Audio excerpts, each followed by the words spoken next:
La espiritualidad es un término que significa lidiar con la intuición.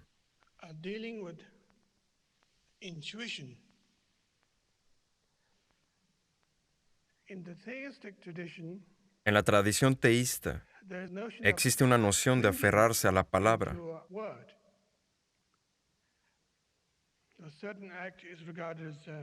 Ciertos actos se pueden ver como desagradables o agradables a los principios divinos, a la divinidad o como sea.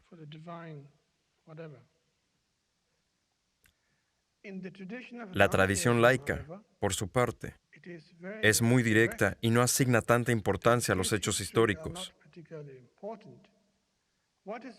Lo que importa es el aquí y ahora. El tratar de experimentar lo que está a la mano, en el acto.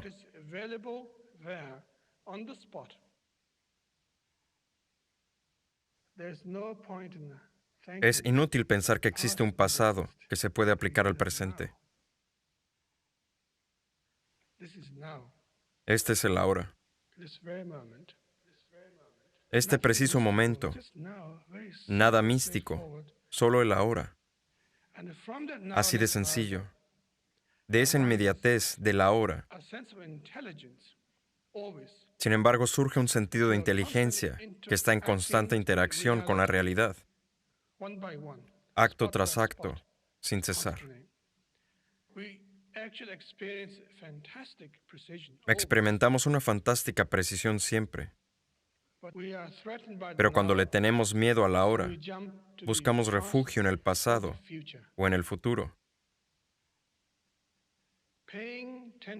Si nos fijamos en los recursos que existen en nuestras vidas y las decisiones que aquellos implican, ninguna debería ver como buena o mala por sí misma. Todas las experiencias que vivimos son sin condiciones, sin etiqueta diciendo, esto está mal, esto está bien. Las experimentamos, pero no atendemos a ellas debidamente. De hecho, no nos percatamos si nos llevan a alguna parte. Consideramos eso como una molestia. Solo esperamos estar muertos.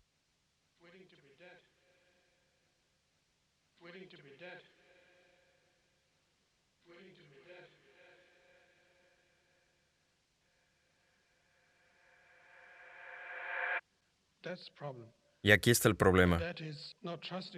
El hecho de no confiar en el ahora, en la experiencia que estamos viviendo, negando que el ahora es algo muy poderoso, tan poderoso, de hecho que no podemos hacerle frente. Por tanto, prestamos del pasado e invitamos al futuro todo el tiempo. Quizás esa es la razón por la que buscamos una religión. Quizás esa es la razón por la que marchamos en las calles. Quizás esa es la razón por la que nos quejamos de la sociedad. Quizás es la razón por la que votamos por un presidente u otro. Es algo irónico, hasta divertido.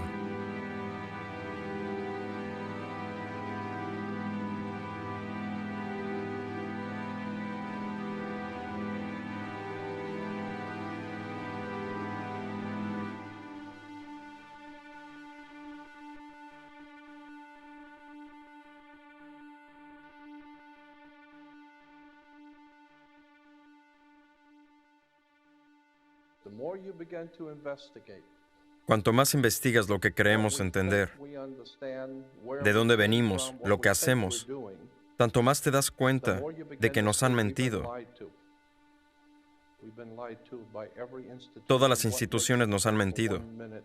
¿Qué te hace pensar que la institución religiosa es la única que nunca lo hizo?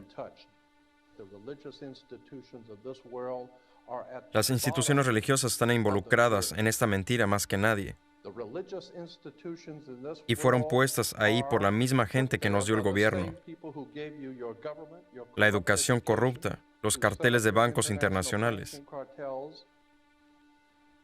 Fuimos desviados de la verdad y de la presencia divina en el universo que los hombres llaman Dios. No sé lo que es Dios, pero sé lo que no es. De todos modos, hay que estar dispuesto a llegar al fondo de la verdad, asumir donde pueda conducir y a quién nos pueda llevar.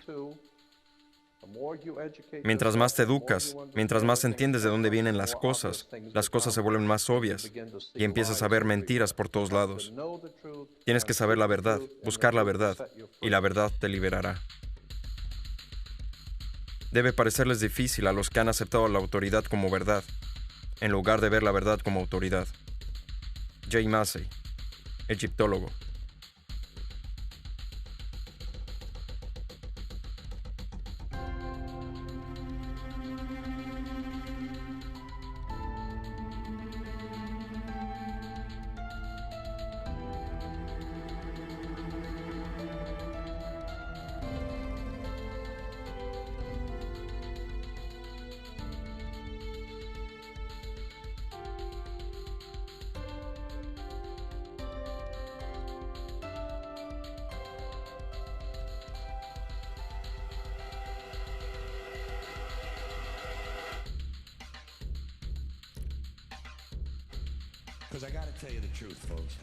Les voy a ser sincero. Les voy a decir cómo están las cosas. Cuando se trata de bobadas, y me refiero a tonterías en mayúscula, hay que quitarse el sombrero ante el campeón de las promesas falsas y afirmaciones exageradas: la religión. Pensemos en eso un momento. La religión ha convencido a la gente que hay un hombre invisible en el cielo que ve todo lo que haces, cada minuto de cada día.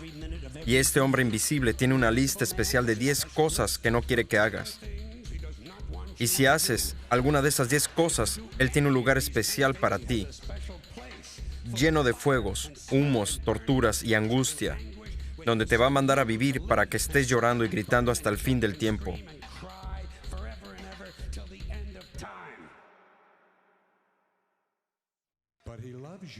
Pero Él te ama.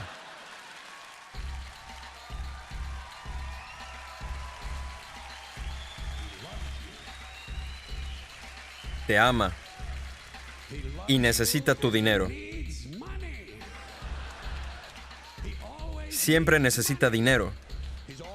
Es todopoderoso, perfecto, lo sabe todo. Pero de alguna manera se le da mal gestionar dinero. La religión se lleva miles de millones de dólares, no paga impuestos y aún así siempre necesita un poco más.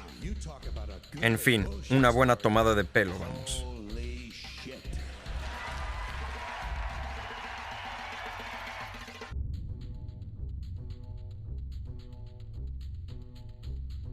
Parte 1. La mejor historia jamás contada.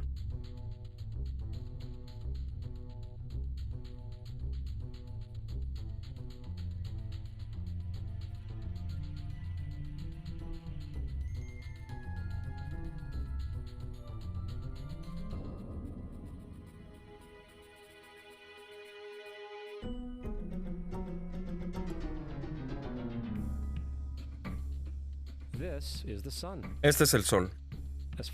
Desde hace unos 10,000 años antes de Cristo, la historia abunda de grabados y escrituras expresando el respeto y la adoración de los pueblos por este objeto.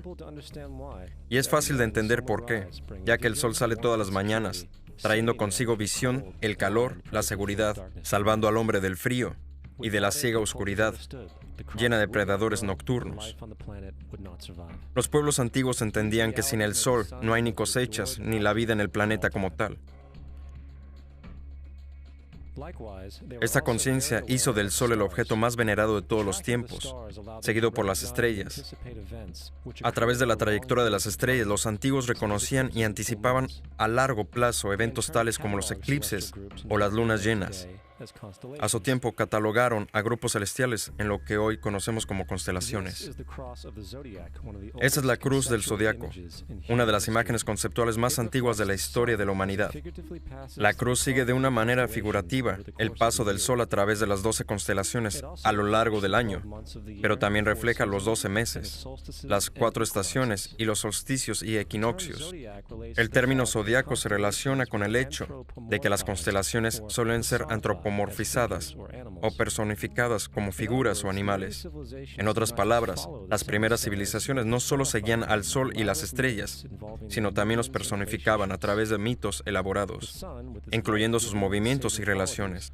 El Sol, con sus cualidades de dar y nutrir la vida, fue personificado como un representante del Creador no visto, el Sol de Dios, la luz del mundo o el Salvador de la humanidad, de la misma manera que las 12 constelaciones correspondían a los lugares del viaje solar, siendo identificadas con nombres casi siempre haciendo referencia a los elementos de la naturaleza que se sucedían en el tiempo, tales como Acuario, el que trae las lluvias de la primavera.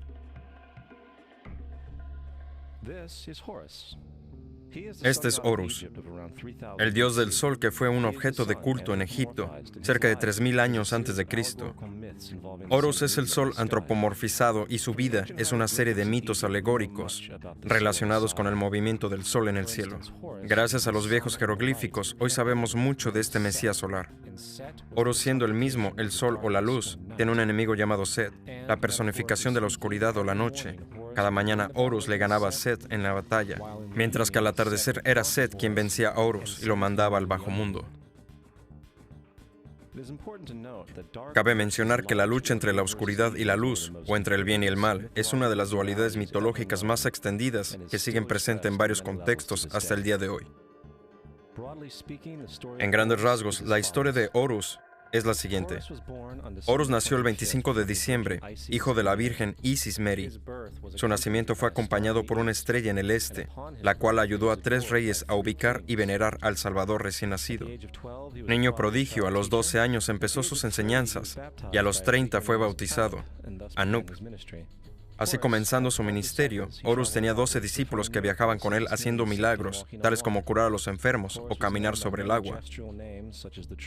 Horus era conocido con varios nombres: la verdad, la luz, el Hijo de Dios, el buen pastor, el Cordero de Dios, entre muchos otros. Tras haber sido traicionado por Tifón, Horus fue crucificado, enterrado durante 3 días y resucitado. Originales o no, estos conceptos han sido adoptados por muchas otras culturas en el mundo entero. Por tanto, muchos dioses hoy derivan de su divinidad, de la misma mitología. Atis de Frigia, nacido de la Virgen Nana el 25 de diciembre, crucificado, enterrado y resucitado 3 días más tarde.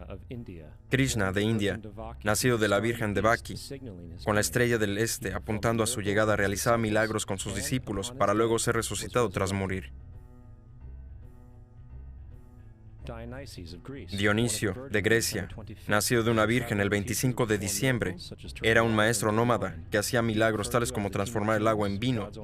Fue llamado el Rey de los Reyes, el único hijo de Dios, el Alfa y el Omega, entre otros muchos otros, y cuando murió fue resucitado. Mitra, de Persia, nacido de una virgen el 25 de diciembre, también tuvo 12 discípulos y hacía milagros, y cuando murió fue enterrado por 3 días y luego resucitado, teniendo apodos tales como la verdad, la luz y muchos otros. Curiosamente, el día sagrado para celebrar a Mitra era el domingo. La realidad es que muchos salvadores de diferentes épocas en todas partes del mundo comparten estas mismas características. Entonces la pregunta es, ¿por qué estos y no otros? ¿Por qué todos tenían que nacer de una virgen el 25 de diciembre, permanecer muertos durante 3 días y ser resucitados? ¿Por qué tenían que tener 12 seguidores? Para responder estas preguntas examinamos nuestro Mesías solar más reciente. Jesucristo, nacido en Belén de la Virgen María el 25 de diciembre. Su nacimiento anunciado por la estrella del este que los 3 reyes magos siguieron para ubicar al nuevo Salvador. Empezó sus enseñanzas a la edad de 12 años y a los 30 fue bautizado por Juan el Bautista. Así comenzando su ministerio, Jesús tuvo 12 discípulos que viajaban con él haciendo milagros tales como curar a los enfermos, caminar sobre el agua, despertar a los muertos, y él mismo era conocido como Rey de los Reyes, el Hijo de Dios, la luz del mundo, el Alfa y Omega. el Cordero de Dios, entre muchos otros nombres. Después de ser traicionado por su discípulo Judas y vendido por 30 piezas de plata, fue crucificado y enterrado y 3 días más tarde resucitado para subir a los cielos. Antes que nada, observamos que toda esta secuencia es 100% astrológica. La estrella del este no es otra que Sirio, la estrella más brillante en el cielo, que el 24 de diciembre se alinea con las 3 estrellas más brillantes del cinturón de Orión. Las 3 estrellas brillantes las llamamos hoy día como si fueran llamadas antes, los 3 reyes. Los 3 reyes y la estrella más brillante, Sirio, todas apuntan a un lugar donde sale el sol, el 25 de diciembre. Por eso los 3 reyes siguen a la estrella del este para localizar el amanecer, es decir, el nacimiento del sol.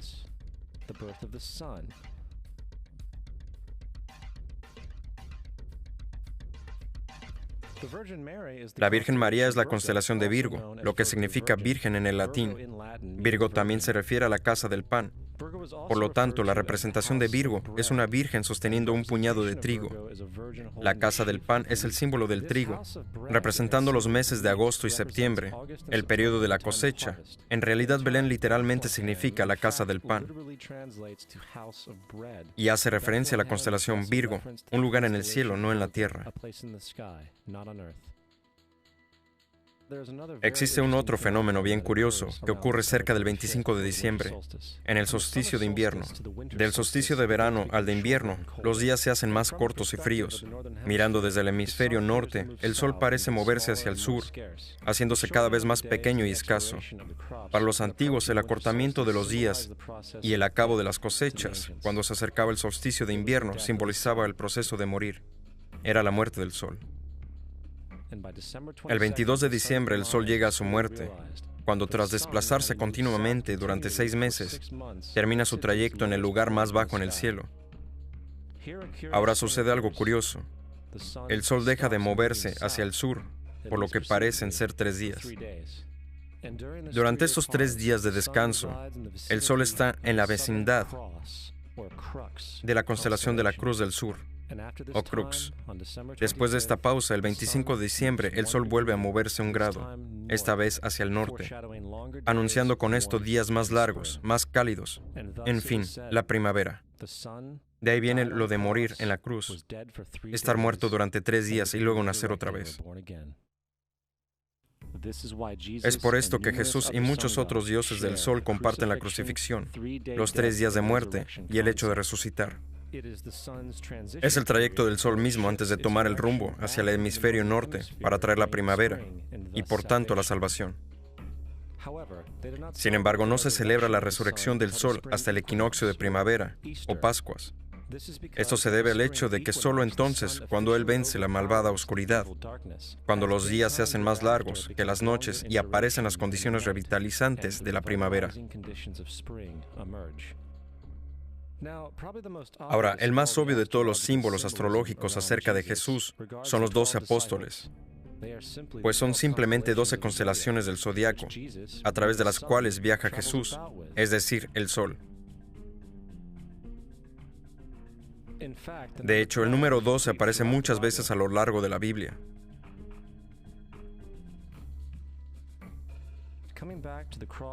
Este texto tiene más que ver con la astrología que con cualquier otra cosa. La vida figurativa del sol no era solo una expresión artística o herramienta para seguir los movimientos del sol. Era también un símbolo espiritual pagano, que resumido podría parecer en algo así. Este no es un símbolo cristiano, es una interpretación pagana de la cruz del zodiaco.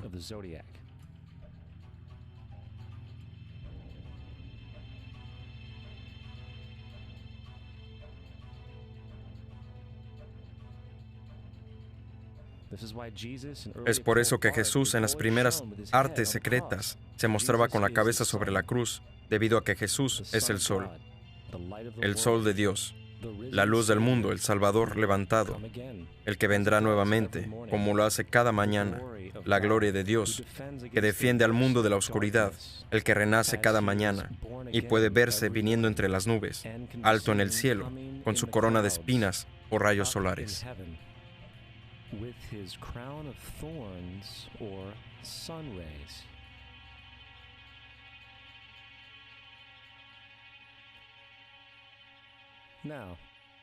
De las varias metáforas astrológicas y astronómicas encontradas en la Biblia, una de las más importantes tiene que ver con eras, abundando en la Biblia referencias a lo que es la era.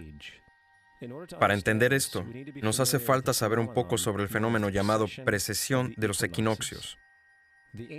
Los antiguos egipcios, así como culturas anteriores a ellos, reconocían que aproximadamente cada 2150 años, el amanecer en la mañana del equinoccio de primavera ocurre en un signo diferente del zodiaco. Esto tiene que ver con el lento movimiento angular que la Tierra mantiene mientras gira sobre su eje, y se llama precesión, porque las constelaciones van hacia atrás de forma opuesta al ciclo anual habitual. El tiempo que tarda la precesión en pasar por los 12 signos es aproximadamente de 25.765 años. A esto se le llama el Gran Año, un fenómeno del cual las sociedades antiguas eran muy conscientes, llamando al periodo de 2150 años una era. De 4300 a.C. a 2150 a.C. fue la era de Tauro, el toro. De 2150 a.C. al primero fue la era de Aries, el carnero. Y del primero después de Cristo al 2150 después de Cristo es la era de Piscis, en la que estamos hoy. Cerca del año 2150 entraremos en una nueva era, la de Acuario.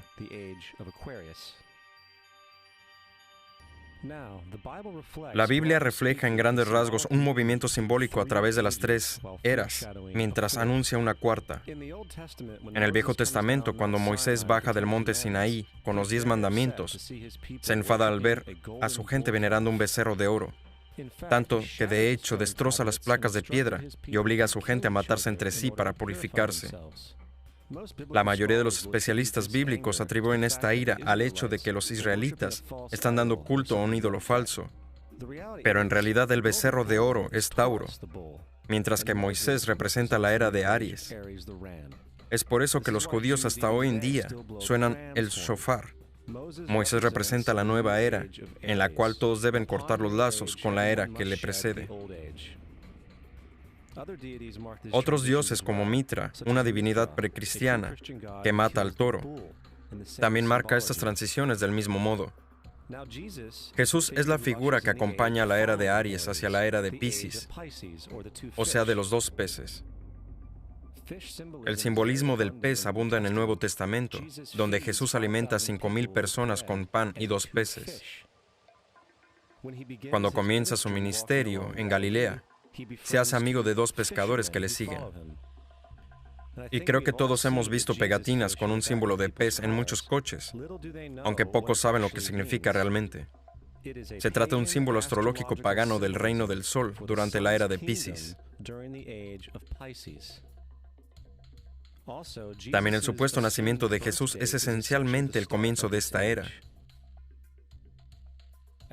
En Lucas 22:10, cuando a Jesús le preguntan sus discípulos dónde serían las próximas Pascuas cuando Él se haya ido, Jesús contesta: cuando entren a la ciudad contemplen, ahí encontrarán un hombre sosteniendo un cántaro de agua.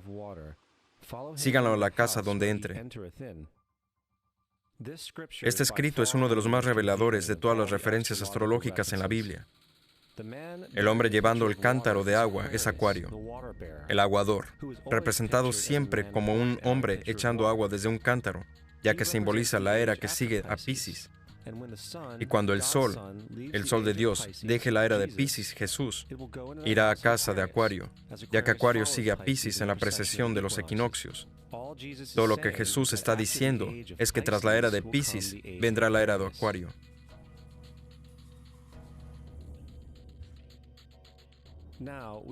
Todos hemos oído hablar acerca del final del tiempo y del fin del mundo. Aparte de la representación caricaturesca del libro de las Revelaciones, la fuente principal de esta idea viene de Mateo 28:20, donde Jesús dice: «Estaré contigo hasta el fin del mundo». Sin embargo, en la versión del Rey James, mundo es una traducción errónea. Entre otras malas traducciones que hay ahí, la palabra correcta es aeón, que significa era. Estaré contigo hasta el fin de la era. Lo cual es cierto, ya que la personificación pisciana de Jesús terminará cuando el sol entre a la era de Acuario. Todo el concepto del fin del tiempo y del fin del mundo es una alegoría astrológica mal interpretada. Pero ¿cómo decírselo a unos 100 millones de personas en Estados Unidos que creen que se acerca el fin del mundo? Más aún, el personaje de Jesús como híbrido literario y astrológico es más bien un plagio del dios del sol egipcio, Horus. Por ejemplo, grabadas hace alrededor de 3.500 años en las paredes del templo de Luxor, hay imágenes de la Anunciación, la concepción inmaculada, el nacimiento y la veneración de Horus. Las imágenes comienzan con Tao, anunciando a la Virgen Isis, que concebirá a Horus. Luego el Espíritu Santo, Nef, impregna a la Virgen. Y después viene el alumbramiento y la veneración. Esta es exactamente la historia de la concepción milagrosa de Jesús. De hecho, las similitudes entre la religión egipcia y cristiana son asombrosas.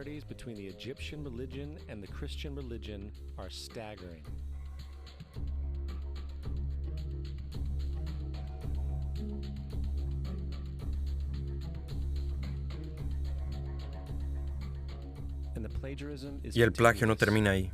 La historia de Noé y el arca de Noé están copiadas textualmente de la tradición egipcia. El concepto de la gran inundación es algo muy presente en el mundo antiguo, con más de 200 declaraciones diferentes citadas en distintos periodos. Basta con citar la época de Gilgamesh, con sus escritos de 2600 años antes de Cristo.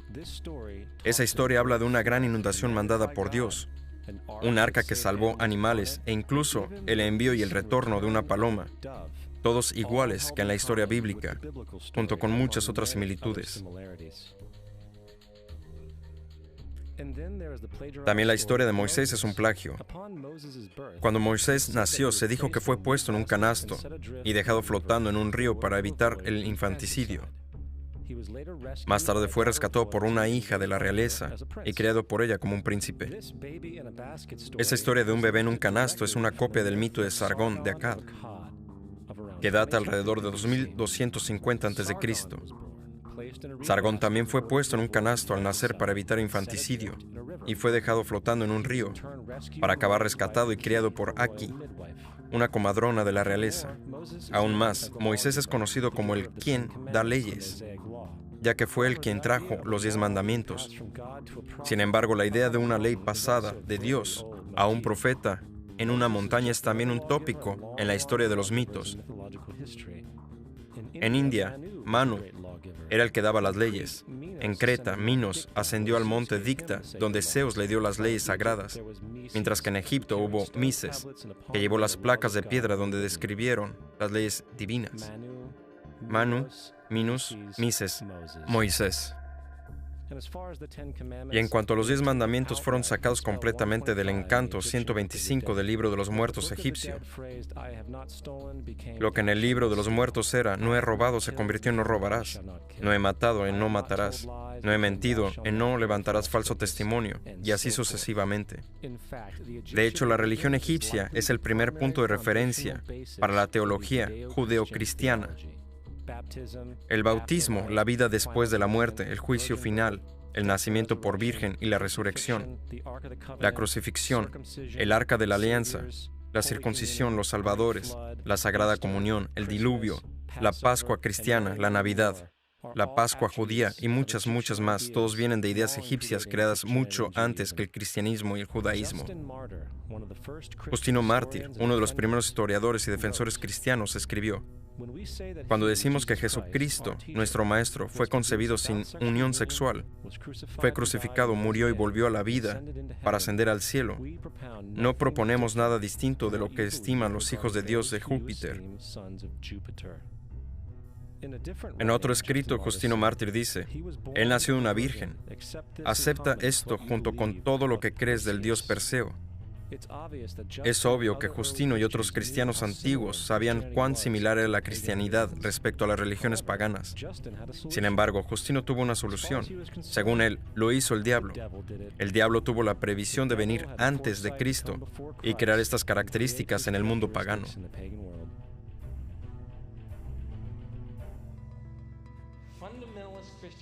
La cristianidad fundamentalista es algo fascinante. Esa gente cree que el mundo se creó hace 12,000 años. Un día le pregunté a uno de ellos: "Entonces, ¿qué pasa con los huesos de dinosaurios?". Y me contestó: ¿Qué huesos? Dios los puso ahí para probar nuestra fe.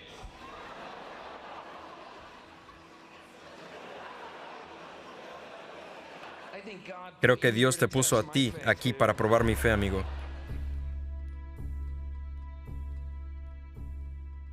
La Biblia no es nada más que un híbrido literario astroteológico, como casi todos los mitos religiosos anteriores. De hecho, el tema de transferencia de atributos de un personaje a otro se puede encontrar en la Biblia misma. En el Viejo Testamento, esta es la historia de José. José fue un prototipo de Jesús. José tuvo un nacimiento milagroso. Jesús tuvo un nacimiento milagroso. José tenía 12 hermanos. Jesús tenía 12 discípulos. José fue vendido por 20 piezas de plata. Jesús fue vendido por 30. El hermano Judas sugirió la venta de José. El discípulo Judas sugirió la venta de Jesús. José comenzó su trabajo a la edad de 30 años, igual que lo hizo Jesús. Los paralelismos no paran ahí. ¿Y no habrá alguna referencia histórica no bíblica de una persona llamada Jesús, hijo de María, que viajaba con 12 seguidores curando gente y demás? Hay numerosos historiadores que vivieron en la zona del Mediterráneo, ya sea durante o pronto después de la supuesta vida de Jesús. ¿Cuántos de ellos hablan de él? Ninguno. Sin embargo, para ser justos, no significa que defensores del Jesús histórico no hayan sostenido lo contrario. Plinio el joven Suetonio y Tácito son los primeros tres. Cada una de sus menciones consisten en solo unas pocas oraciones, en el mejor caso, y solo se refieren al Christus, o sea, al Cristo, que de hecho no es un nombre, sino un título que significa el elegido. La cuarta fuente es Josefo, y hace cientos de años fue comprobado que se trata de una falsificación. Lamentablemente, aún hoy se le cita como cierta. Es de suponer que un tipo que se levantó de los muertos y ascendió al cielo delante de todo el mundo y realizó la cantidad de milagros que se le atribuyen, hubiese cobrado más presencia en el registro histórico. No lo hizo porque, una vez examinadas las pruebas, hay una probabilidad muy alta que la figura conocida como Jesús ni siquiera existió. La religión cristiana es una parodia de la adoración del sol, en la cual pusieron a un hombre llamado Cristo en el lugar del sol, y lo adoran como originalmente adoraron al sol. Thomas Paine, 1737-1809. No queremos ser crueles, pero sí justos. No queremos causar sentimientos dolorosos, pero sí queremos ser académicamente correctos, en lo que entendemos y sabemos como cierto. La cristianidad no está basada en verdades, sino es nada más que una historia romana desarrollada con fines políticos.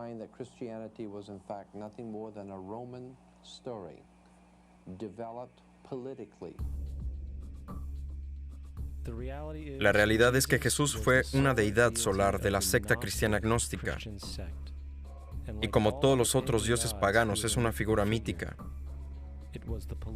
Fue el sistema político el que se buscó desarrollar la figura de Jesús para controlar la gente. Por el 325 después de Cristo en Roma, el emperador Constantino convocó al Consejo de Nicea. Fue durante esta reunión que las doctrinas cristianas políticamente motivadas fueron establecidas y donde empezó la larga historia de derramamiento de sangre cristiano y del fraude espiritual. Durante los siguientes 1600 años, el Vaticano mantuvo un control político sobre toda Europa, conduciéndola a periodos tan tristes como la Edad Oscura o episodios tan vergonzosos como las Cruzadas o la Inquisición.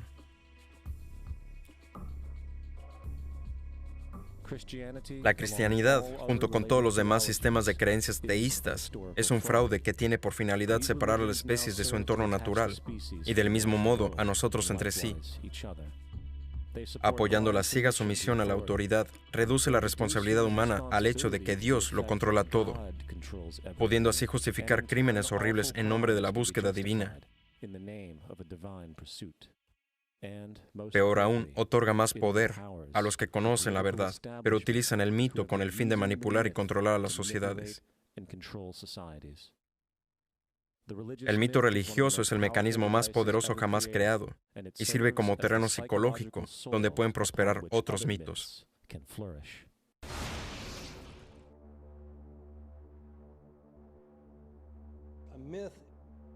Un mito es una idea que, aun siendo popularmente creída, sigue siendo falsa. En su sentido más profundo, es decir, religioso, el mito sirve como una historia que orienta y conmueve a la gente. El foco del mito no es la relación de la historia con la realidad, sino con la función. Una historia no puede funcionar a menos que sea creída por la comunidad o la nación. No es tema de debate que algunos tengan el mal gusto de cuestionar la veracidad de la historia sagrada. Los guardianes de la fe no entran en debate con ellos. Ellos ignoran o denuncian como blasfemo al que la cuestione.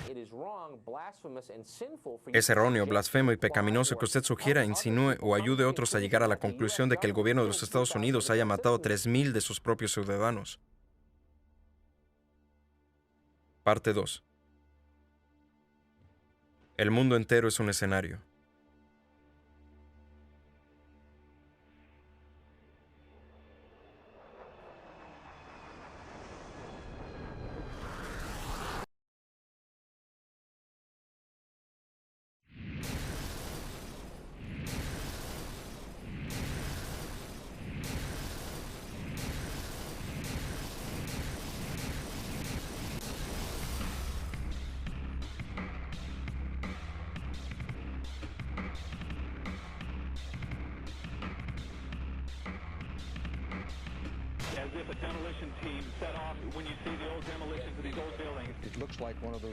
Es como cuando un equipo de estos está demoliendo un edificio viejo.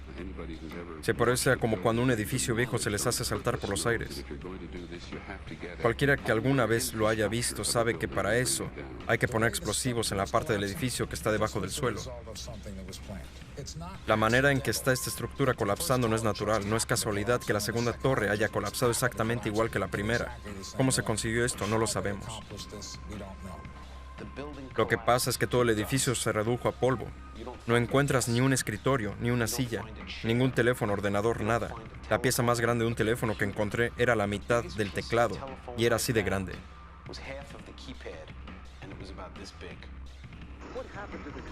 ¿Qué pasó con el hormigón? Fue pulverizado. De río a río, este polvo, 2 o 3 pulgadas de ancho, el hormigón simplemente desapareció. Parecido a lo que todos hemos visto varias veces en la tele, cuando un edificio es demolido con explosivos puestos cuidadosamente para derrumbarlo. Es como si tuvieran detonadores para derrumbar el edificio y hacer boom. Escuché una segunda explosión. Era muy fuerte. Hubo una segunda explosión y luego él colapsó. Para mí era como una explosión, como disparos y de repente 3 explosiones tremendas. Escuchamos una gran explosión y entonces la parte superior del edificio explotó tal cual. Vimos una explosión. La fuerza nos hizo bajar hasta el 8º piso. Cuando llegamos al lobby, hubo una gran explosión. El lobby lucía como si una bomba hubiese explotado ahí. Enorme explosión, una lluvia de escombros, una tremenda explosión, que todos escuchamos y sentimos. Acabamos de ser testigos de algún tipo de explosión. Mucho ruido, una ráfaga explosiva. Una explosión secundaria en la Torre 1. Un otro tipo de bomba explotando. Se supone que había explosivos colocados dentro de los edificios. El mito del 11 de septiembre. 19 secuestradores dirigidos por Osama Bin Laden tomaron 4 jets comerciales con navajas y evadiendo el sistema de defensa aéreo, NORAD, alcanzaron el 75% de sus objetivos. Luego las torres 1, 2 y 7 del World Trade Center colapsaron en forma de panqueque debido a una falla estructural causada por el fuego. Asimismo, el avión que alcanzó el Pentágono se vaporizó en el acto, al igual que el avión que se estrelló en Shanksville.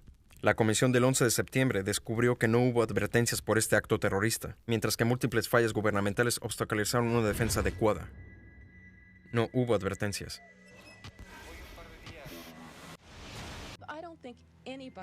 No creo que nadie hubiese podido anticipar que tratarían de utilizar un avión secuestrado como un misil. Nadie en nuestro gobierno, al menos, no creo que en el gobierno anterior hubiera podido prever que volarían aviones contra edificios.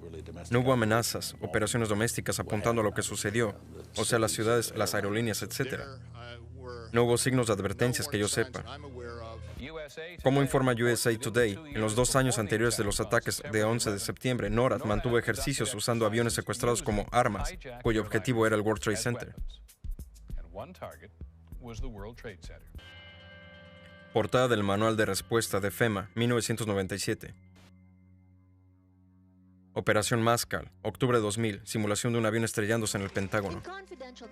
En documentos confidenciales de las Filipinas, obtenidos por CNN, el plan era claro.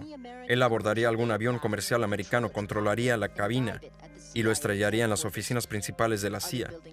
Otros edificios que fueron objetivos, el Pentágono y el World Trade Center. La Administración Federal de Aviación recibió 52 advertencias sobre Al-Qaeda en los 6 meses previos al 11 de septiembre, y por lo visto no hizo caso de ninguna de ellas.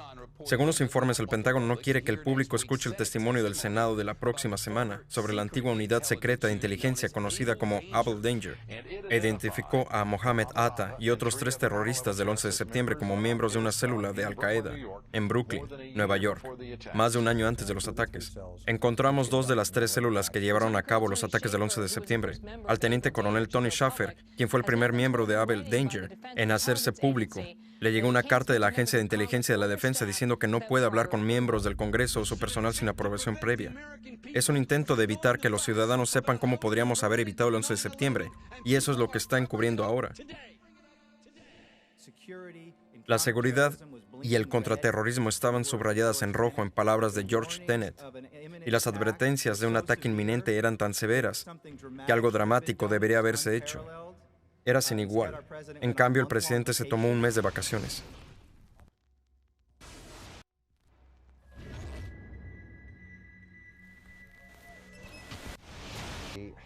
El director de la inteligencia pakistaní ISI, Mahmoud Ahmed, le pidió a Omar Sheikh que transfiriera $100,000 a Mohammed Atta, quien era el secuestrador jefe. El secuestrador Mohammed Atta recibió transferencias vía Pakistán. Se cree que el hombre que le mandó el dinero a Atta fue Ahmed Omar Said Sheikh. Omar Sheikh admitió haber estado respaldado por los servicios de inteligencia pakistaní, el ISI. Nunca se investigó al general Ahmed porque ordenó el envío de $100,000 a Mohammed Atta. La mañana del 11 de septiembre, oficiales del gobierno estaban desayunando con el general Ahmed en Washington. La comisión del 11 de septiembre consideró el financiamiento de los ataques como de poco significado práctico en su informe oficial. Por muy difícil que sea de creer, 2 de los presuntos terroristas involucrados en lo que sucedió el martes pasado pudieron haber sido formados en escuelas administradas por el ejército estadounidense. Las pruebas fueron también aparentemente colocadas. El pasaporte de uno de los secuestradores del vuelo fue supuestamente encontrado entre los escombros. Increíblemente, el pasaporte del secuestrador fue encontrado en una de las manzanas del World Trade Center. Los secuestradores del 11 de septiembre están vivos y en salud, según el jefe del Partido Democrático japonés, quien dice que el 11 de septiembre es un engaño. Varios de estos 19 hombres siguen vivos hasta el día de hoy. No podía creer cuando el FBI me puso en su lista. Dieron mi nombre y mi fecha de nacimiento, pero yo no soy ningún suicida. Estoy aquí, estoy vivo. No tengo idea de cómo volar un avión. The Telegraph. Al menos 7 de los secuestradores están aún vivos. El FBI, hasta el día de hoy, no ha corregido su lista. Se informa que al menos 5 secuestradores están vinculados a las instituciones militares de Estados Unidos.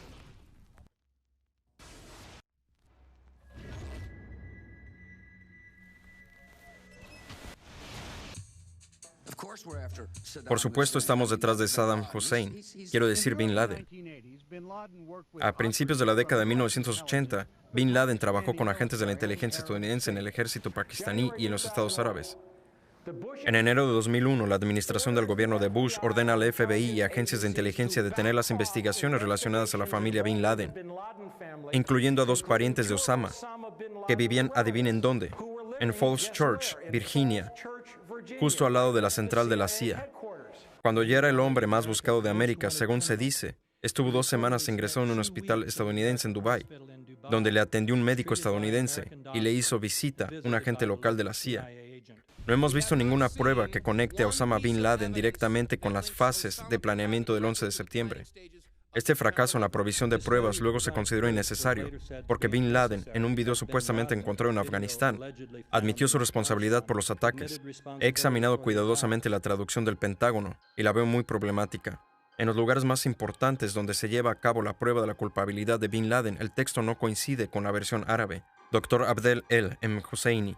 Parece que los traductores estadounidenses que escucharon las cintas y transcribieron incluyeron muchas cosas que ellos querían oír, pero que no están en la cinta por muchas veces que uno la escuche. Gernot Rother. En 1976, el hermano mayor de Osama, Salim Bin Laden, contrató un hombre en Texas con el nombre de Jim Bath para manejar todas las inversiones en los Estados Unidos de la familia Bin Laden. Jim Bath también resulta ser casi un viejo amigo y antiguo piloto de la Guardia Nacional con George W. Bush. Las conexiones entre los Bush y los Bin Laden se vuelven mucho más claras cuando George H. W. Bush hizo viajes a Arabia Saudita en 1998 y 2000 para encontrarse con la familia Bin Laden, representando a la compañía del grupo Carlyle. En la mañana del 11 de septiembre, el grupo Carlyle tuvo una reunión en Washington que contaba con la presencia del hermano mayor de Osama, Shafiq Bin Laden. El grupo Carlyle tiene lazos con uno de los contratistas de defensa más grandes del mundo, que continúa amasando ganancias debido a la guerra contra el terrorismo, post-11 de septiembre y las guerras en Afganistán e Irak.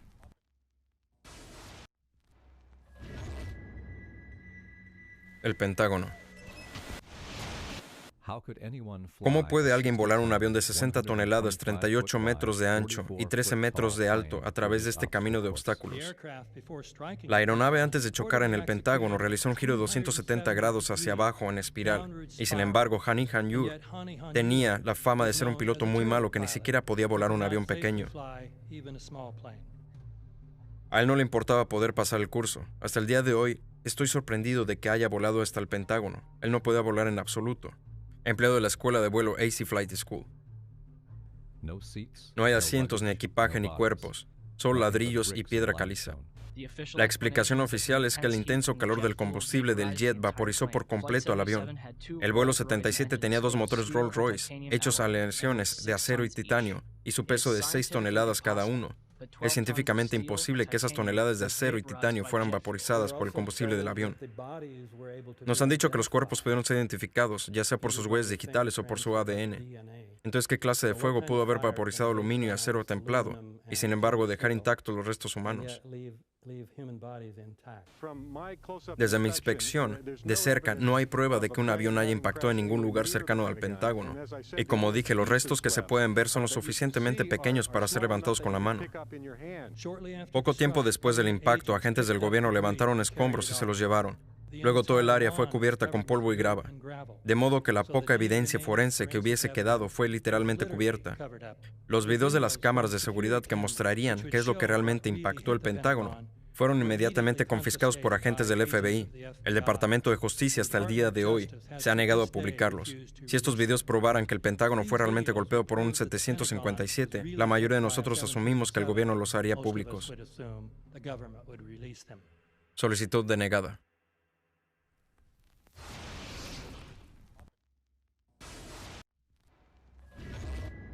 Shanksville. Es como si no hubiese nada ahí, excepto un agujero en el suelo.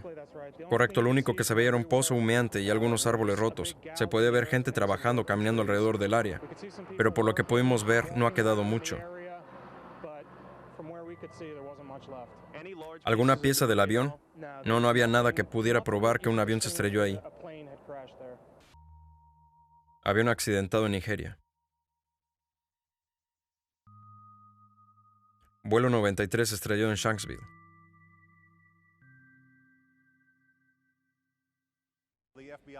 El FBI y la Policía Estatal confirman que han acordonado una segunda área a unos 8 o 10 kilómetros de distancia del cráter. Este parece ser el otro sitio de escombros. ¿Cómo pudieron escombros desplazarse a unos 8 kilómetros de distancia? ¿Podrían haber volado tan lejos? Parece muy poco probable.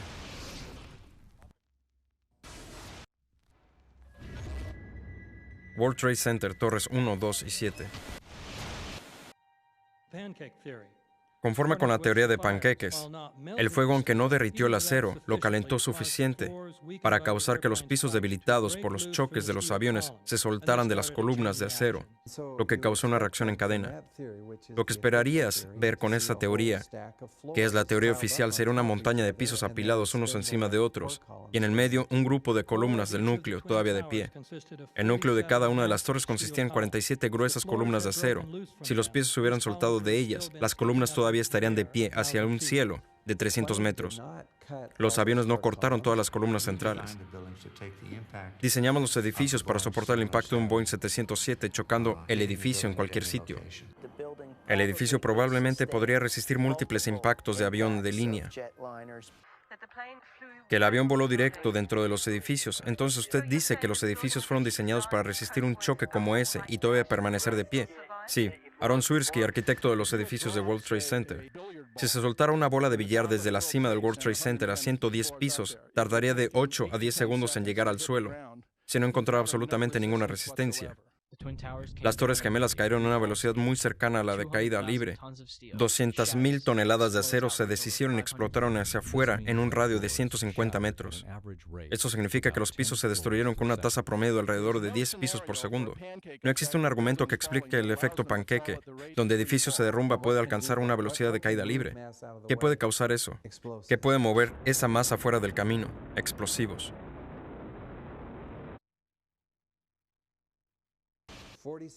47 columnas enormes de acero interconectadas. ¿Cómo haces que se caigan simultáneamente de modo en que el núcleo desaparezca? Parece como si esas columnas hubieran sido cortadas. La manera de hacerlo es cortando las vigas bajo un ángulo.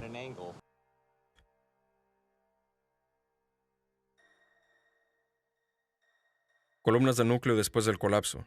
Fíjense en la forma del corte y el metal derretido.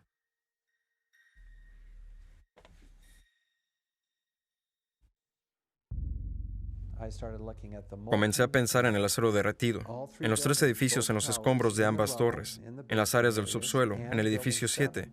Están esas piletas de metal derretido. Durante más de 6 semanas después del colapso se reportaban temperaturas de más de 1100 grados centígrados en los escombros. Eso es 260 grados centígrados más caliente que lo que el combustible jet puede arder. Baja y verás acero derretido, deslizándose por los rieles, como si estuvieras en una fundición, una lava, un volcán. El acero derretido fue encontrado 3, 4 y 5 semanas después, cuando los escombros estaban siendo quitados. Dijo que también fue encontrado acero derretido en el World Trade Center 7. Entonces busco en los informes oficiales. ¿Qué dicen sobre acero derretido? No dicen nada. Pero si esto es una prueba muy importante, ¿de dónde vino?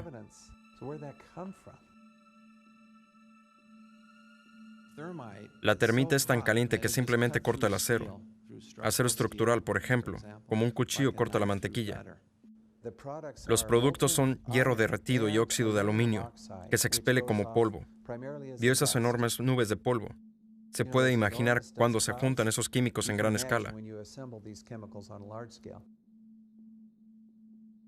Profesor Niels Harrit, usted examinó los escombros del World Trade Center. ¿Qué encontró en ellos? Ahí dentro encontramos restos de lo que llamamos material termítico, un material que contiene mucha energía que puede usarse tanto como para fundir hierro como explosivo.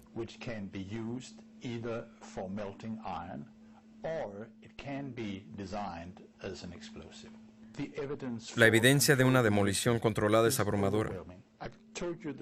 Le dije que la reacción de la termita produce hierro fundido, y hierro fundido estaba en los charcos, en los escombros. Y el caso es que la termita siguió reaccionando. Este era un brebaje de las burbujas de química térmica. Piletas de metal derretido bajo ambas torres, luego de su colapso, y bajo el edificio 7. Pero el edificio 7 ni siquiera fue golpeado por un avión. Parte del problema es que la gente no conoce mucho sobre el edificio 7, debido al extraordinario secreto que rodeó a su colapso. Este es un rascacielos de 47 pisos. El edificio cayó a las 17:25. No fue golpeado por un avión. Este edificio solo tenía incendios en 2 o 3 pisos y fue derrumbado por lo que sabemos. Fue una demolición controlada.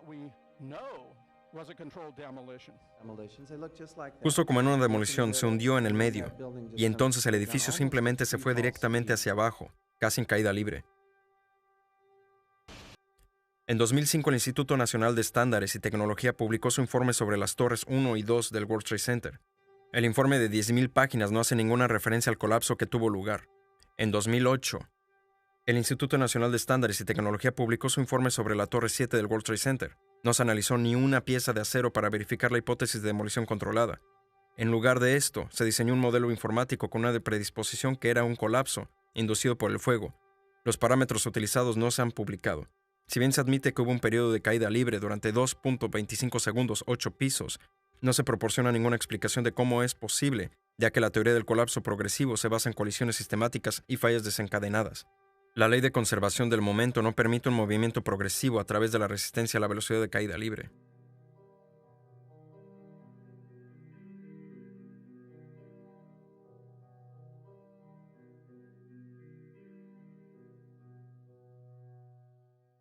Y todavía quedan por explicar las explosiones subterráneas, los que ocurrieron segundos antes del choque del primer avión. Nuestra oficina estaba en el nivel B1. Estaba hablando con el supervisor a las 8:46, cuando de repente escuchamos boom, una explosión tan fuerte que nos levantó, y vino desde el sótano, entre los niveles B2 y B3. Y cuando fui a verbalizarlo, escuchamos boom, el impacto del avión de arriba.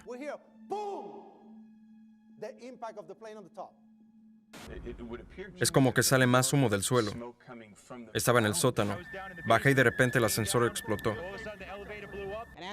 Y cuando salíamos pasamos por el vestíbulo, pero no estaba. Entonces creo que la bomba dio en el vestíbulo primero. Y unos segundos después fue el primer avión. Estaba caminando por el pasillo principal del edificio. Y ahí fue cuando el impacto de la explosión me tiró al piso. Y ahí fue cuando todo empezó. De repente hubo otro impacto y las placas del cielo raso se cayeron de nuevo, y las luces también. De ahí fuimos a la torre 2 del World Trade Center, y de repente todo empezó a pasar de nuevo. Algo más nos golpeó contra el suelo. Los pisos se hundían. Todo lo que estaba sucediendo. O sea, conozco gente que murió en el sótano. Conozco gente que se rompió las piernas en el sótano. Gente que tuvo cirugía reconstructiva porque las paredes les golpearon en la cara.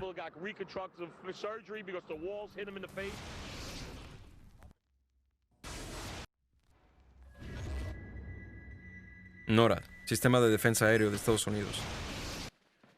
De acuerdo con los procedimientos operacionales, si un controlador de vuelo de FAA nota algo que sugiera un posible secuestro, el controlador contactaría a sus superiores. Si el problema no se soluciona aproximadamente en un minuto, los superiores llamarían a NORAD para que manden jets de combate para que averigüen qué sucede. NORAD llama a la base de la Fuerza Aérea más cercana que tenga jets en alerta. Generalmente las intercepciones se hacen dentro de los 10 minutos. Pero en este caso, más de 80 minutos pasaron antes de que los jets despegaran. Es una anomalía increíble. Ni un avión de la Fuerza Aérea movió una rueda hasta que fue muy tarde. No hay ni un jet. ¿Y si hubieran estado tan confundidos a propósito, que no pudieran responder?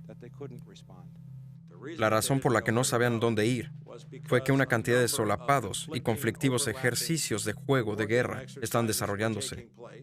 Incluían la aparición de puntos falsos en las pantallas de los radares del sector noroeste de defensa aérea. Hola, Boston Center, TMU, tenemos un problema. Tenemos una aeronave secuestrada que va a New York. Necesitamos que nos mandéis algunos F-16 o algo que nos echen una mano. NORAD, ¿eso va de verdad o es un ejercicio? Había otro ejercicio guerrero vigilante, que era de hecho, según una fuente de NORAD, un secuestro a un vuelo en el mismo momento, con solo 8 aviones caza disponibles, que además tenían que ser enviados en pares. Estaban tratando con 22 posibles secuestros el día 11 de septiembre, y no podían separar los ejercicios de los verdaderos secuestros. En 2000, NORAD logró interceptar en 67 ocasiones, con 100% de efectividad. El 11 de septiembre fallaron 4 veces en un día. En al menos uno de los ejercicios llevados a cabo esa mañana, un escenario incluía aviones estrellándose contra edificios.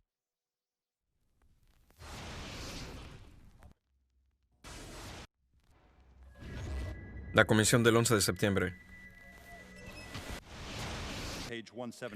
Página 172. El gobierno de los Estados Unidos no ha podido determinar el origen de los fondos usados en los ataques del 11 de septiembre. En definitiva, la pregunta es de poco significado práctico. Las autoridades estadounidenses no pudieron encontrar la fuente de los fondos y entonces publicaron la más increíble y poco honesta declaración. En definitiva, la pregunta es de poca importancia. Es de enorme importancia. ¿Acaso no es importante quién pagó por el 11 de septiembre? El colapso del edificio 7 fue reconocido como especialmente difícil de explicar. El informe de la comisión implícitamente admite que no se pudo explicar el colapso de este edificio, al ni siquiera mencionarlo.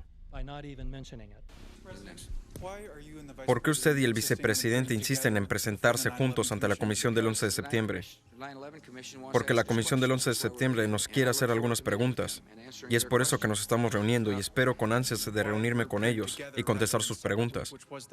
¿Y por qué presentarse juntos en vez de separado, como fue solicitado? Porque es una buena oportunidad para los dos contestemos las preguntas de comisión del 11 de septiembre. ¿Qué quiere hacernos preguntas y nosotros responder a ellas? ¿Cree que deberían ser capaces de presentarse y hablar con sus propias palabras? ¿Deberían ir bajo juramento? Sí, públicamente. Cuando Bush y Cheney aparecieron ante la comisión del 11 de septiembre, sus condiciones eran las siguientes. Aparecerían juntos, no estarían bajo juramento, no serían permitidos ni la prensa ni miembros de familiares fallecidos, no se permitirían grabaciones de ningún tipo, no se permitirían transcripciones. ¿No cree que los familiares tienen derecho a tener la transcripción o preguntaste lo mismo ayer, tengo la misma respuesta? El informe final fue unánime, lo que quiere decir que si un miembro de la comisión tuvo alguna objeción sobre cualquier cosa, ese hecho no entraría en el informe. Descubrimos que él no solo sirvió en el equipo de transición de la administración Bush, sino que fue la persona que escribió el borrador del memorándum para la organización del Consejo de Seguridad Nacional de la administración Bush. Él fue quien escribió la estrategia de preataque, que fue eventualmente usada para la guerra de Irak. También es amigo personal de Condoleezza Rice. Queremos que renuncie. Literalmente no hay nada en el informe del 11 de septiembre que la administración Bush no haya aprobado. Entendemos, por tanto, que la comisión bajo el liderazgo de Zelikow hubiese ignorado toda la evidencia que hubiese apuntado a la verdad, que el 11 de septiembre fue una operación de bandera falsa que permitió la autorización de doctrinas y fondos necesarios para un nuevo nivel de movilización imperial.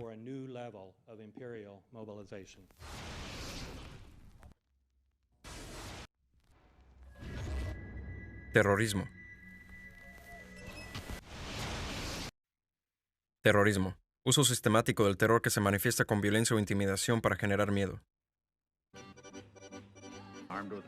Armados con armas químicas, biológicas, nucleares, fanáticos, asesinos, terroristas, 11 de septiembre, asesinos 11 de septiembre, terroristas, Al-Qaeda, armas nucleares, terroristas, el 11 de septiembre.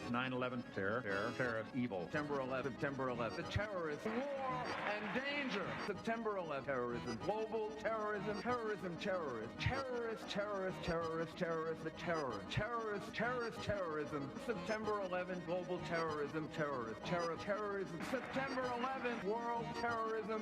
terrorism. September the 11th, terror. Weapons of mass destruction. September the 11th, terrorists. The evil terrorists, no. Terrorismo. Esas palabras resuenan como una hipnosis. Terrorismo, terroristas, amenaza, terrorista. Y por supuesto, el posible vínculo con Al-Qaeda. Pero es esta guerra contra el terrorismo el foco ineludible de nuestra existencia. Un día nuestros nietos mirarán hacia atrás nuestros tiempos y preguntarán cómo se ganó la guerra contra el terrorismo. Toda la élite gobernante ve al terrorismo como el medio preferido. De hecho, el único garante de la cohesión social, otorgando una imagen enemiga para que la sociedad se mantenga unida. De acuerdo con la teoría neoconservadora de Carl Schmitt, se debe tener una imagen enemiga para tener una sociedad. Y eso es algo muy peligroso, porque ahora significa que el orden social entero, los partidos políticos, la vida intelectual y la vida en general están basados en un mito monstruoso.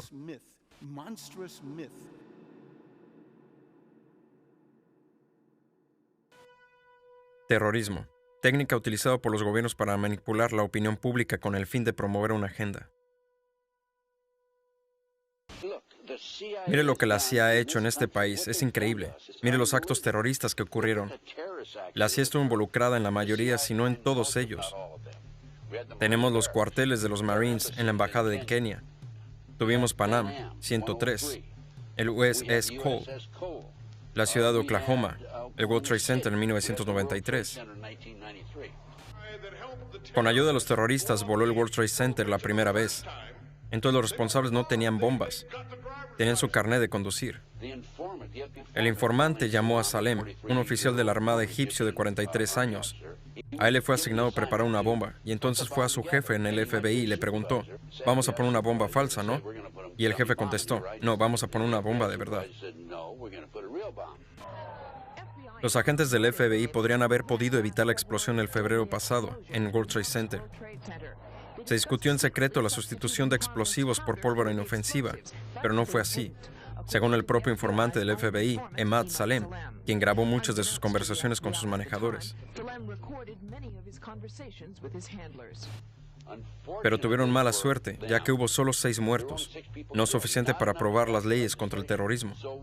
Entonces lo que sucedió es que 2 años después, en abril del 95, fue el edificio Murrah, de Oklahoma. 168 personas muertas.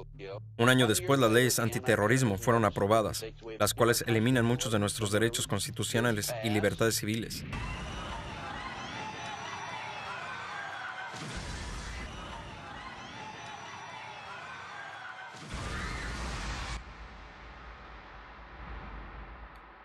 Londres, 7 de julio de 2005.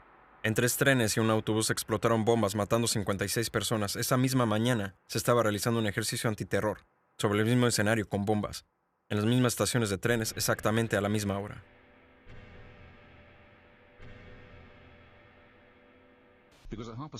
Estábamos de hecho realizando un ejercicio para una compañía de unas 1000 personas en Londres, con bombas simultáneamente que explotarían precisamente en las estaciones de trenes que fueron afectadas esa mañana. Todavía siento que me da escalofríos pensarlo. Para que lo tenga claro, estaban realizando un ejercicio para ver cómo sobrellevarían eso, y la cosa real sucedió cuando estaban realizando el ejercicio. Sí, claro. El mismo escenario con bombas exactamente las mismas estaciones de trenes exactamente a la misma hora. Debemos creer que hay algún tipo de coincidencia, que hubo también una simulación antiterrorista el 7 de julio, y al igual que el 11 de septiembre, estaban hablando sobre ataques a los mismos objetivos, las mismas estaciones de tren, en exactamente el mismo momento que cuando los ataques estaban sucediendo, otorgando algún tipo de protección, por lo que deben ser operaciones orquestadas de alguna manera por el Estado.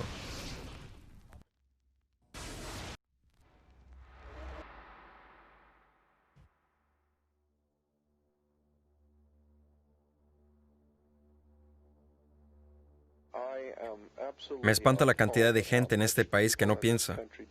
Debemos entender que un tipo árabe, ahí en las montañas, financió el ataque a este país. Desde el 11 de septiembre, el gasto militar subió 100 billones. Los derechos civiles han sido casi eliminados. 2 guerras preventivas asesinaron 800,000 personas. Y eso es solo el comienzo. ¿Piensan que unas personas en una cueva fueron capaces de detener NORAD? ¿Piensan que unas personas en una cueva fueron capaces de llevar a cabo todo esto? Cuando pienso en cuántos americanos han sido asesinados en Nueva York y creyendo como creo que esto fue orquestado, esta es una operación al pie de la letra que utilizaban los nazis una y otra vez. América ha sido engañada una vez más.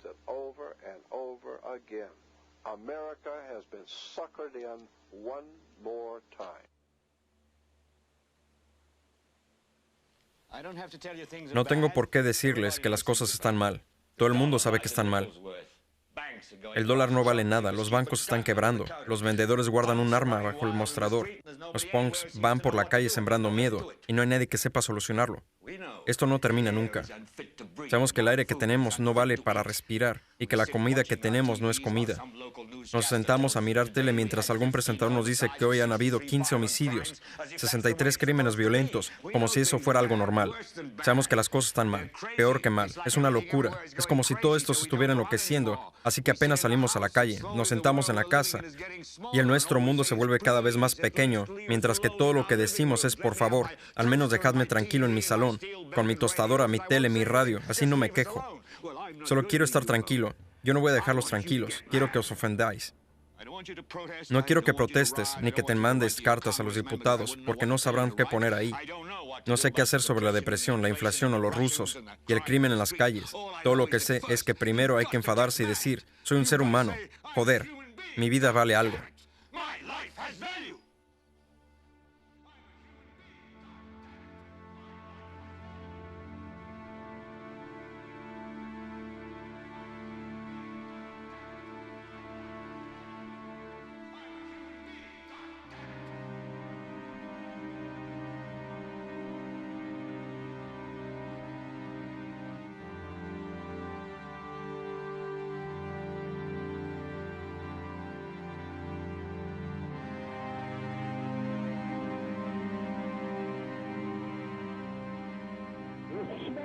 Hay humo. La cosa está muy mal. 105. Torre 2. El humo es negro, árido. Mi esposa piensa que estoy bien. Llamé y dije que estaba saliendo del edificio. Estaba bien. Y entonces, boom. 3 de nosotros. 2 ventanas rotas. Oh, Dios.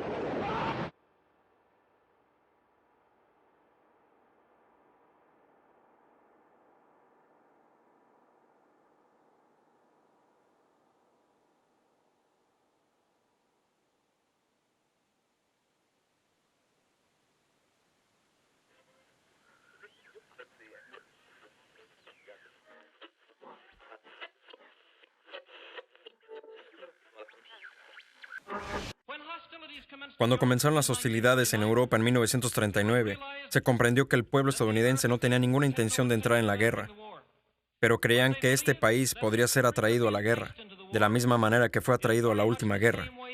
Planearon primero preparar a los Estados Unidos para una guerra exterior, bajo el disfraz de la defensa estadounidense. En segundo lugar, para involucrarnos en la guerra, paso a paso, sin que nos diéramos cuenta.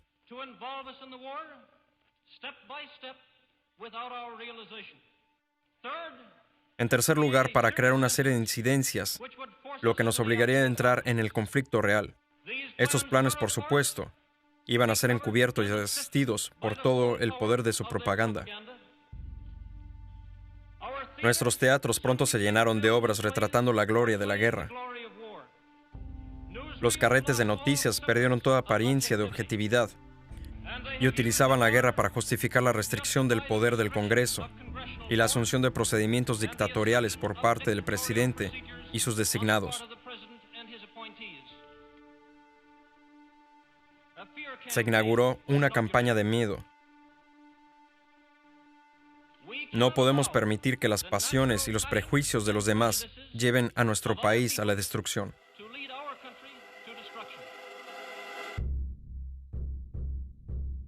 Parte 3. No le hagas caso a los hombres detrás de la cortina. Detrás del trono de cada gobierno ostensible se sienta un gobierno invisible sin lealtad y asumiendo ninguna responsabilidad por las personas. Theodore Roosevelt. La verdadera amenaza de nuestra república es el gobierno invisible, la pequeña camarilla de poderosos banqueros internacionales que dirige el gobierno de los Estados Unidos para realizar sus propios fines egoístas. John F. Keyland.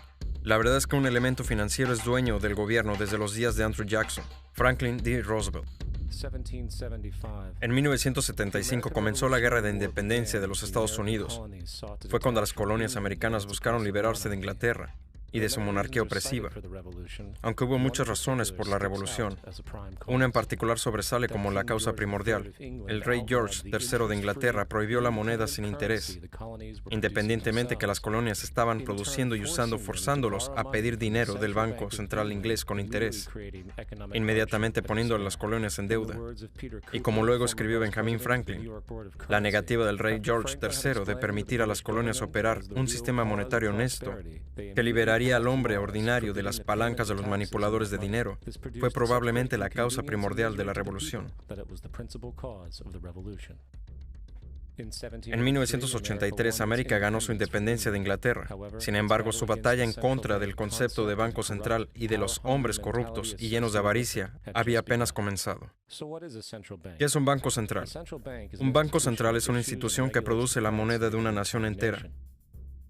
Basados en precedente histórico, existen dos poderes específicamente intrínsecos en la práctica del Banco Central: el control de las tasas de interés y el control del suministro de dinero, es decir, inflación. El Banco Central provee el dinero a la economía de un gobierno y se lo presta con interés. Entonces, aumentando o disminuyendo el suministro de dinero, el Banco Central regula el valor de la moneda emitida. Es crucial entender que la estructura entera de este sistema puede llevar a una sola cosa a largo plazo: deuda. No se necesita demasiado ingenio para entender esta estafa. Cada dólar producido por el Banco Central es prestado con interés. Esto significa que cada dólar producido es realmente un dólar más por cierto porcentaje de deuda. Y como el Banco Central tiene un monopolio sobre la producción de la moneda del país, prestando cada dólar con deuda inmediata asociada a él, ¿de dónde sale el dinero para pagar esta deuda? Solo puede venir nuevamente del Banco Central. lo que significa que el Banco Central tiene que incrementar constantemente su suministro de dinero para cubrir la deuda pendiente. Y puesto que ese nuevo dinero es también prestado con interés, genera más deuda. El resultado de este sistema sin fallas es esclavitud, ya que es imposible para el gobierno y por tanto para los ciudadanos salir de algún día de esta deuda autogenerada. Creo que las instituciones bancarias son más peligrosas que un ejército. Si el pueblo americano permite a los bancos privados controlar la moneda, los bancos y las corporaciones crecerán alrededor de ellos, privarán al pueblo de su propiedad, hasta que sus hijos despierten sin casa en el continente que sus padres conquistaron. Thomas Jefferson. Si quieren seguir siendo esclavos de los banqueros y pagar su propia esclavitud, déjenles continuar creando dinero y controlando el crédito de la nación. Sir Joseph Stamp.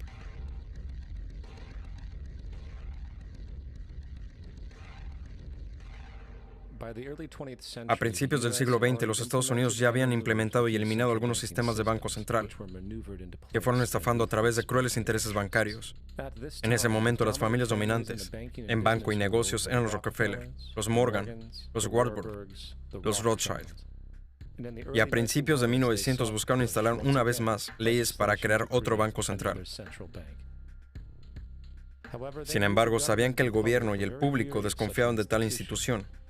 Así que necesitaron crear un incidente para afectar la opinión pública. Así, J.P. Morgan, considerado públicamente un conocedor financiero de la época, aprovechó su influencia masiva, publicando rumores que en un banco prominente de Nueva York era insolvente o había quebrado. Morgan sabía que esto causaría histeria masiva, que también afectaría a otros bancos, y así fue. El público, temiendo perder sus depósitos, comenzó masivamente a retirar su dinero. Consecuentemente, los bancos fueron forzados a reclamar sus préstamos, obligando a los endeudados a vender sus productos, y así comenzó una espiral de quiebras, reposesiones y desorden.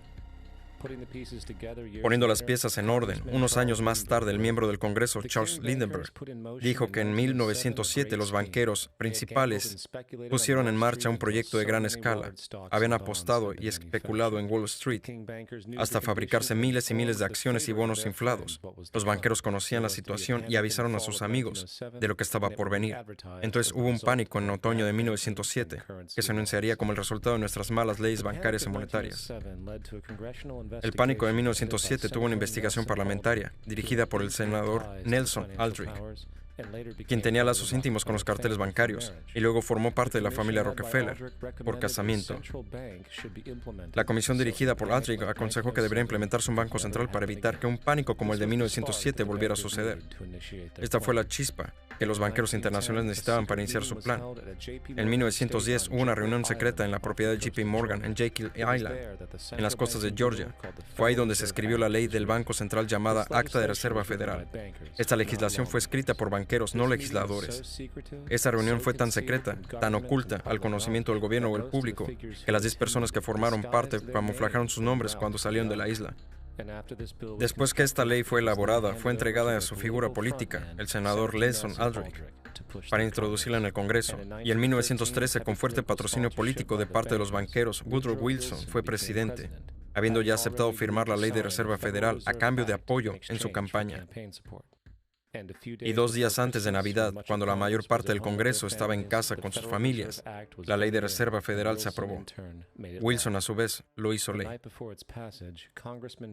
La noche antes de aprobar el proyecto de ley, miembro del Congreso Charles Lindbergh declaró: "Esta ley establece el fondo fiduciario más grande del mundo. Una vez aprobada la ley por el presidente, el gobierno invisible de los banqueros será legalizado". Al público se le dijo que el sistema de Reserva Federal era un estabilizador económico y que tanto la inflación como las crisis económicas eran cosa del pasado, como muestra la historia, nada más lejos de la verdad. El hecho es que los banqueros internacionales ahora tienen una máquina ajustada para perseguir sus propias ambiciones. Por ejemplo, de 1914 a 1919, la Reserva Federal o la Fed fue incrementando el suministro de dinero a casi un 100%, lo que se tradujo en grandes préstamos a los bancos pequeños.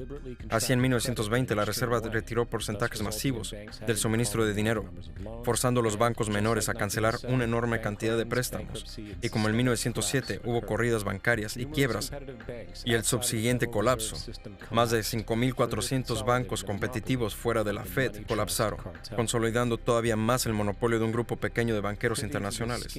Al tanto de este crimen, el congresista Lidenberg dijo en 1921, bajo la ley de la Fed, los pánicos son creados científicamente. El pánico actual es el primero creado científicamente y funcionó como calculamos en una ecuación matemática.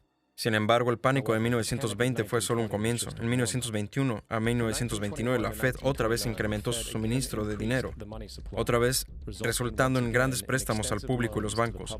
Había otro nuevo tipo de préstamo llamado préstamo margen en el mercado bursátil. Muy simple, un préstamo margen le permitía al inversor pagar solo el 10% del precio de un título, con el otro 90% siendo prestado a través del corredor de bolsa. En otras palabras, una persona podía tener $1,000 en títulos solo pagando $100. Este método era muy popular en los 20s, cuando todo el mundo parecía estar haciendo dinero en la bolsa. Sin embargo, este préstamo tenía una trampa. Podía ser pedido en cualquier momento y debía ser pagado en 24 horas. Esto se llamaba un pedido marginal, y el resultado típico de un pedido marginal es la venta del stock, comprando con el préstamo. Entonces, unos meses antes de octubre de 1929, J.D. Rockefeller y Bernard Barak y otros conocedores silenciosamente se retiraron de la bolsa y el 24 de octubre de 1929, los financieros de Nueva York, quienes entregaron los préstamos marginales, empezaron a pedirlos en masa.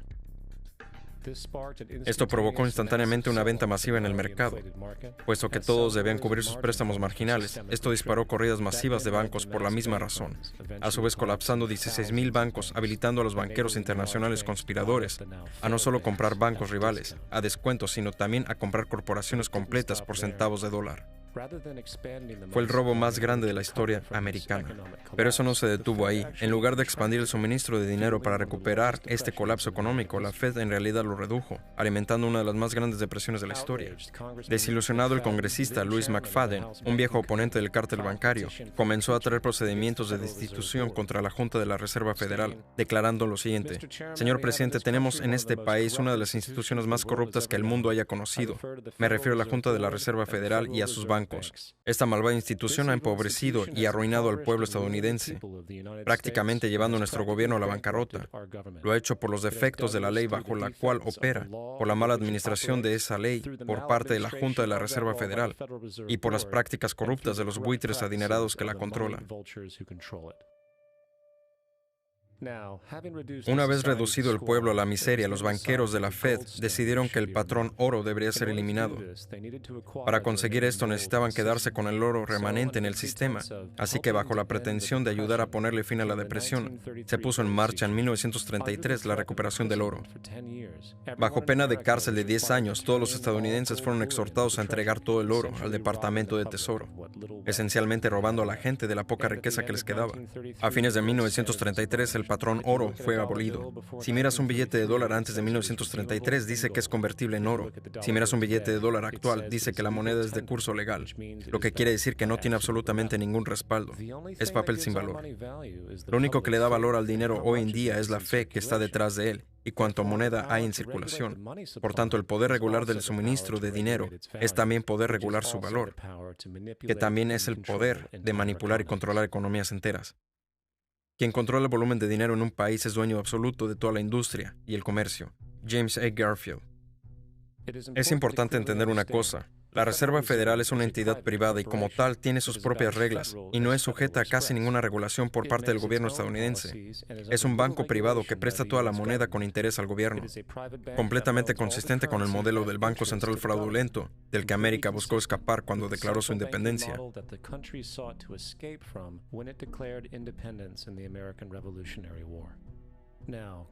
Volviendo a 1913, la ley de la Reserva Federal no fue la única ley anticonstitucional que llegó al Congreso. Junto con él vino el impuesto federal sobre la renta. Primero, hay que destacar que ese impuesto es completamente anticonstitucional, ya que es un impuesto directo, no igualitario, y el número requerido de estados para ratificar la enmienda nunca fue alcanzado, lo que ha sido citado incluso en corte en casos de hoy día. Si se examinara la 16ª enmienda cuidadosamente, se encontraría que un número suficiente de estados nunca ratificaron. James C. Fox. Luego, aproximadamente el 25% del ingreso promedio de un trabajador se le quita a través de este impuesto. Eso significa que trabajas 3 meses del año para cumplir con esta obligación impositiva. Y adivina dónde va el dinero. Va para pagar el interés de la moneda producida por el fraudulento Banco de la Reserva Federal, un sistema que no debería tener derecho a existir. El dinero que haces trabajando 3 meses del año va literalmente a los bolsillos de los banqueros internacionales, dueños del banco privado de la Reserva Federal. Y por último, aún con la afirmación fraudulenta del gobierno sobre la legalidad del impuesto sobre la renta, no hay literalmente ninguna ley en existencia que te obligue a pagar este impuesto.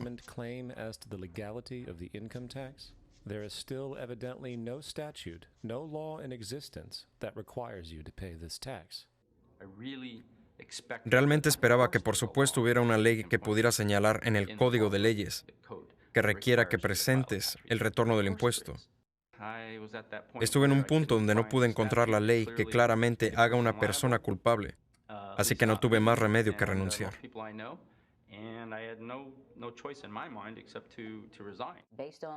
Basándome en la investigación que llevo haciendo desde el año 2000, no he encontrado esa ley.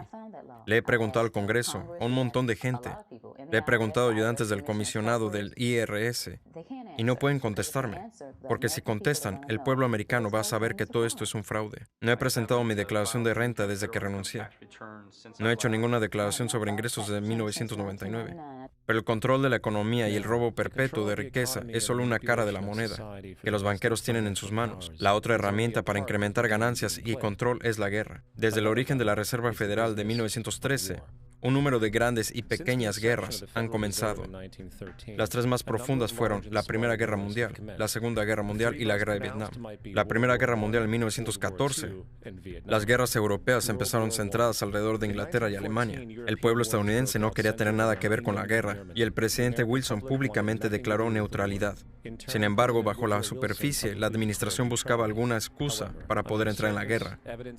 Es importante entender que la cosa más lucrativa que puede ocurrirles a los banqueros internacionales es la guerra, ya que obliga a un país a pedir aún más dinero del Banco de la Reserva Federal con interés, por no hablar de las ganancias generadas por el financiamiento de la industria bélica.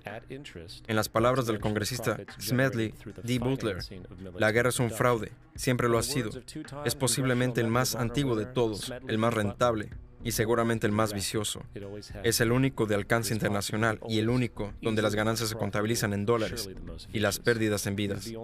El asesor de Wilson era el coronel Edward House, un hombre de lazos íntimos con los banqueros internacionales que querían entrar en la guerra. En una conversación documentada entre el coronel House y Sir Edward Grey, el secretario de Exteriores en Inglaterra, sobre cómo hacer que América entrara en la guerra, Gray preguntó, ¿qué harían los Estados Unidos si los alemanes hundieran un crucero con ciudadanos estadounidenses a bordo? A lo que House respondió, creo que una ola de indignación se expandería por todo el país y eso sería suficiente para llevarnos a la guerra. Así el 7 de mayo de 1915, bajo esencialmente sugerencia de Sir Edward Grey, un barco llamado el Lusitania fue enviado intencionalmente a aguas controladas por Alemania, donde se sabía había barcos militares alemanes. Y como es de esperarse, barcos alemanes bombardearon el crucero, haciendo explotar municiones almacenadas, matando a 1,200 personas. Para entender mejor la naturaleza intencional de esta conspiración, la embajada alemana de hecho, colocó avisos en el New York Times, advirtiendo a la gente que si abordaban el Lusitania, lo hicieran bajo su propio riesgo, ya que el barco estaría atravesando la zona de guerra, siendo por tanto propenso a ser destruido. Como fue anticipado, el hundimiento de Lusitania causó una ola de ira en la población estadounidense, y América se unió a la guerra poco después. Smedley D. Butler resume la realidad monetaria de la Primera Guerra Mundial de la siguiente manera.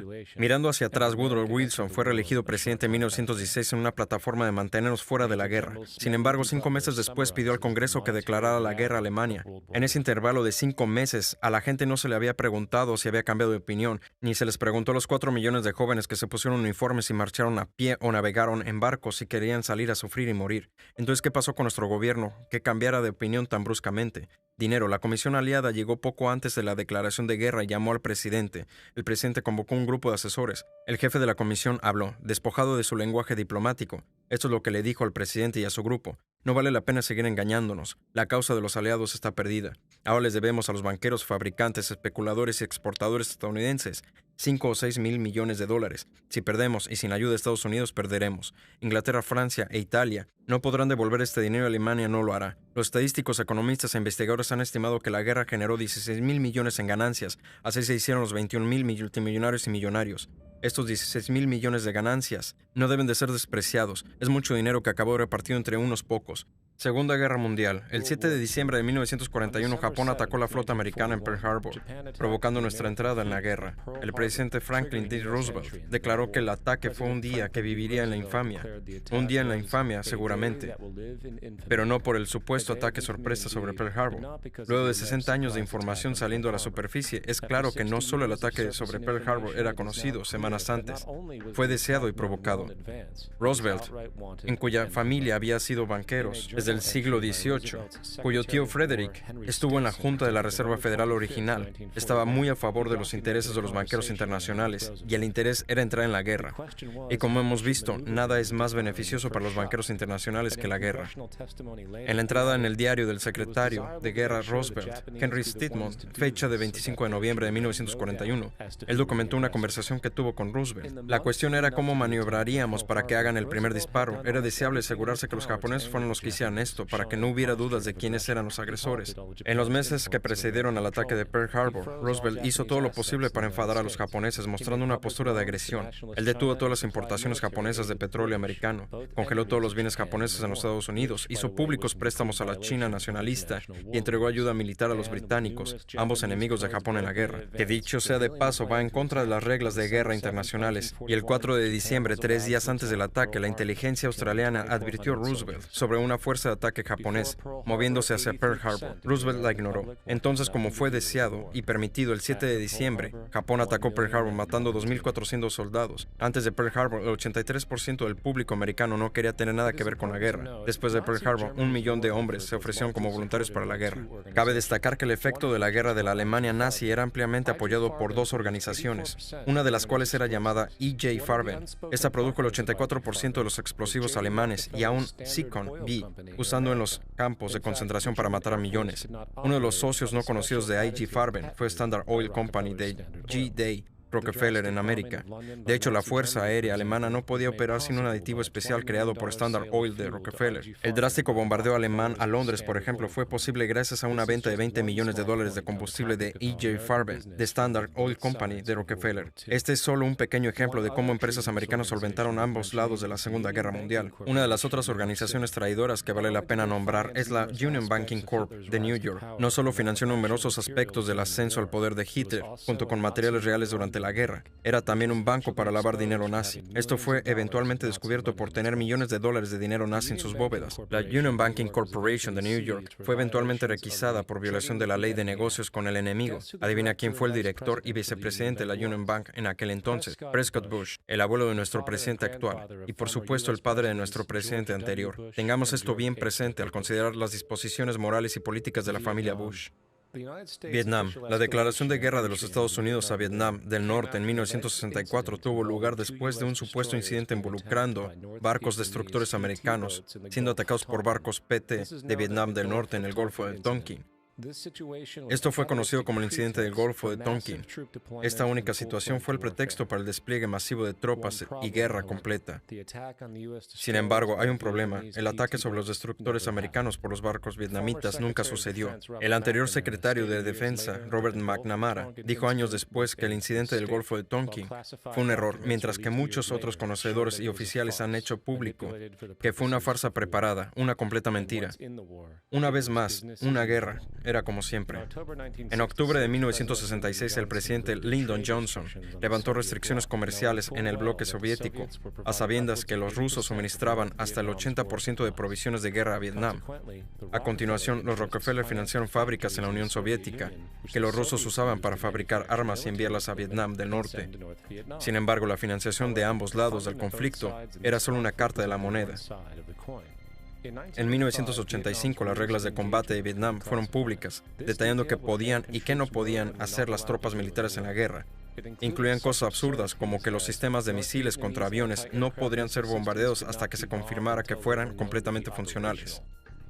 No se podría perseguir a ningún enemigo una vez que cruzara la frontera de Laos o Camboya. Y lo más revelador de todo, los blancos estratégicos más críticos no pueden ser atacados a menos que el ataque fuera iniciado por oficiales de alto rango. A partir de estas ridículas limitaciones impuestas, Vietnam del Norte fue informado sobre las restricciones y así pudo crear estrategias enteras sobre las limitaciones de las fuerzas americanas. Por eso la guerra duró tanto tiempo y el significado es el siguiente. La guerra de Vietnam nunca pretendió ser ganada, solo sostenida. Esa misma guerra, ya concebida como ánimo de lucro, acabó con 58,000 estadounidenses y 3 millones de vietnamitas muertos. Entonces, ¿en qué punto estamos ahora? El 11 de septiembre fue el inicio de lo que es ahora una agenda hegemónica que abre paso a una guerra global constante. Fue un pretexto de guerra orquestado, igual que lo fueron el hundimiento de Lusitania, la provocación de Pearl Harbor o la mentira del Golfo de Tonkin. De hecho, si el 11 de septiembre no fuera un pretexto de guerra, sería una excepción a la regla. Hasta la fecha ha sido utilizado para lanzar 2 guerras ilegales no provocadas, una contra Irak y otra contra Afganistán. Sin embargo, el 11 de septiembre fue también el pretexto para otra guerra más, la guerra contra ti. La ley patriótica o la ley de seguridad nacional, entre otras legislaciones, son todas completa e enteramente diseñadas para robarte de tus libertades civiles y limitar tu capacidad de luchar contra lo que está por venir. Y así es como tu casa puede ser fiscada, sin orden judicial o siquiera estar tú en ella. También pueden arrestarte sin decirte cuáles son los cargos, detención indefinida, sin acceso a un abogado, siendo sujeto a torturas legales. Todo bajo la sospecha de que pueda ser un terrorista. Es fácil ver cómo tiene la costumbre de repetirse. En febrero de 1933, Hitler dirigió un ataque de falsa bandera poniendo fuego al edificio de su propio parlamento alemán, en Reichstag, y culpando de esto a los comunistas. Algunas semanas después aprobó la ley habilitante, que erradicaba por completo la Constitución alemana, destruyendo así la libertad de las personas. Después Hitler condujo una serie de guerras preventivas, todas justificadas frente al pueblo alemán como necesarias para mantener la seguridad de la nación. Un mal existente amenaza a cada hombre, mujer y niño en esta nación. Debemos tomar medidas para asegurar nuestra seguridad doméstica y proteger nuestra nación. George W. Bush. George Bush, Adolf Hitler, anunciando la creación de la Gestapo a la población.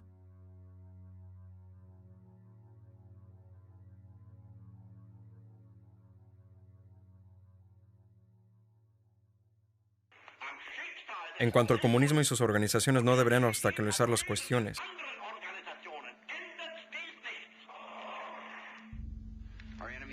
Nuestro enemigo es una red extrema de terroristas y cada gobierno que los apoya. Es hora de despertar. Las personas en el poder hacen de todo para asegurarse de que estés continuamente desviado y manipulado. La percepción de la realidad de la mayoría, especialmente en el terreno político, no les es propia. Les es sagazmente impuesta, sin que ellos se den cuenta siquiera. Por ejemplo, gran parte de la población cree que la invasión a Irak no trae fruto, porque la violencia sectaria no acaba. Lo que la gente no ve es que la desestabilización de Irak es exactamente lo que quieren quienes están detrás del gobierno. Esta guerra pretende ser sostenida para que la región pueda ser dividida, se pueda mantener el dominio del petróleo, se recojan beneficios para defensa de los contratistas y, lo más importante, se establezcan bases militares permanentes para usarse como puntos de lanzamiento contra otros países petroleros no dispuestos a ceder, uno de ellos siendo Irán.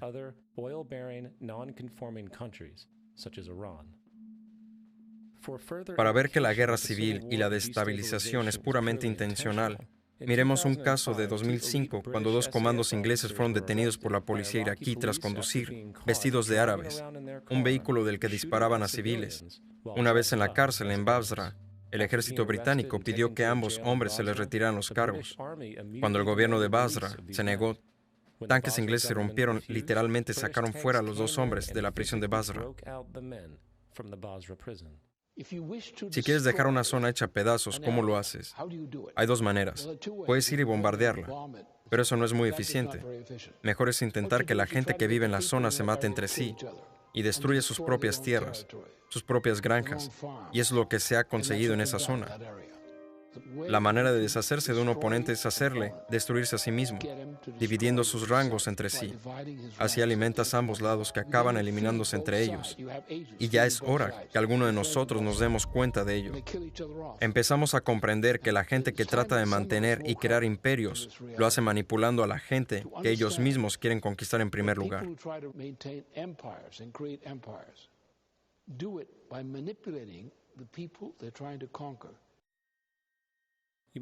Te estarás preguntando por qué la cultura entera está saturada de medios de entretenimiento por todos lados, mientras que el sistema educativo sigue en su asombrosa decadencia desde que el gobierno decidió hacerse cargo de los subsidios al sistema de educación pública.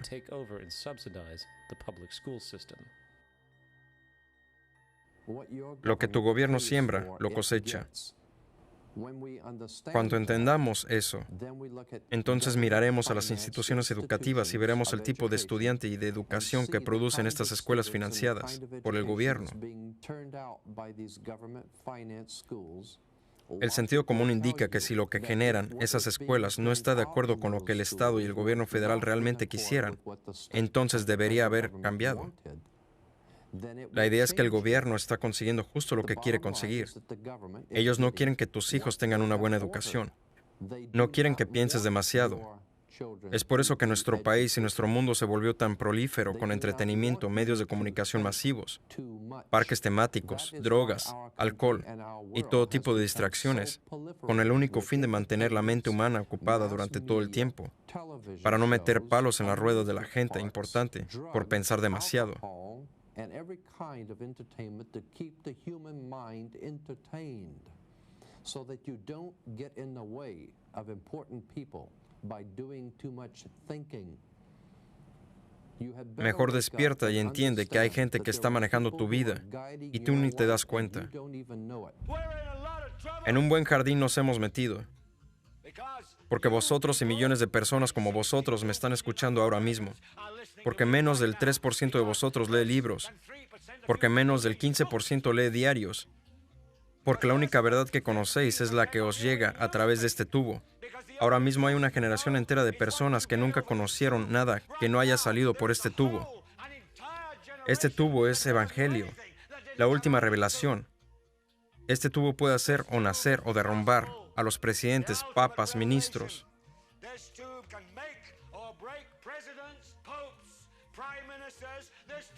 Este tubo es la fuerza más fantástica en este mundo sin Dios. Y hay ojos si un día caiga en manos de un gente mala. Y una vez la empresa más grande del mundo controle las fantásticas fuerzas propagandistas en este mundo sin Dios, quién sabe qué mierda vendrá como si fuese verdad. Así que escuchadme bien, la televisión es todo mentira. Es solo un maldito parque de atracciones, un circo, un carnaval, una tropa de acróbatas ambulantes, contadores de cuentos de hadas, bailarines, cantantes, malabaristas, bichos raros, domadores de leones y jugadores de fútbol. En fin, el negocio de matar el aburrimiento. Pero vosotros os sentáis ahí día tras día, noche tras noche, gente de todas las edades, colores y creencias. Somos todo lo que vosotros conocéis. Estáis empezando a creer las ilusiones que nosotros vendemos. Estáis empezando a pensar que el tubo es la realidad y que vuestras vidas no son de verdad.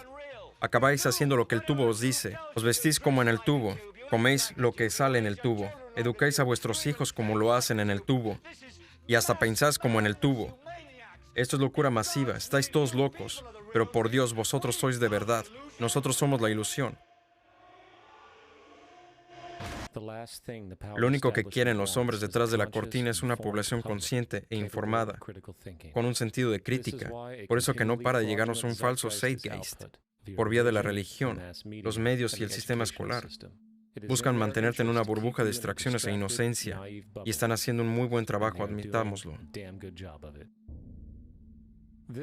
Este es Aaron Russo, cineasta y expolítico. A su izquierda está Nicholas Rockefeller, del Consejo de Relaciones Exteriores. Tras mantener una estrecha amistad, Aaron finalmente puso fin a la relación horrorizado por lo que había aprendido. Un día me llama una abogada que conozco y me dice, ¿te gustaría conocer uno de los Rockefeller? Dije, claro que me encantaría.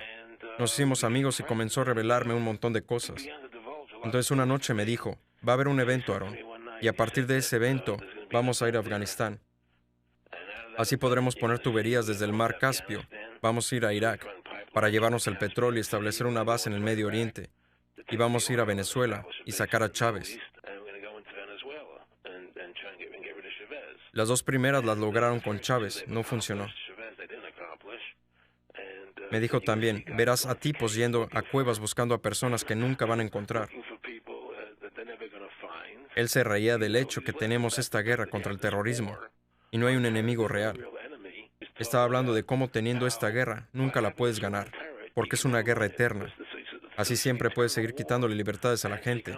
Y le dije, ¿cómo van a hacer para convencer a la gente de que esta guerra es de verdad? Y él me dijo, por los medios.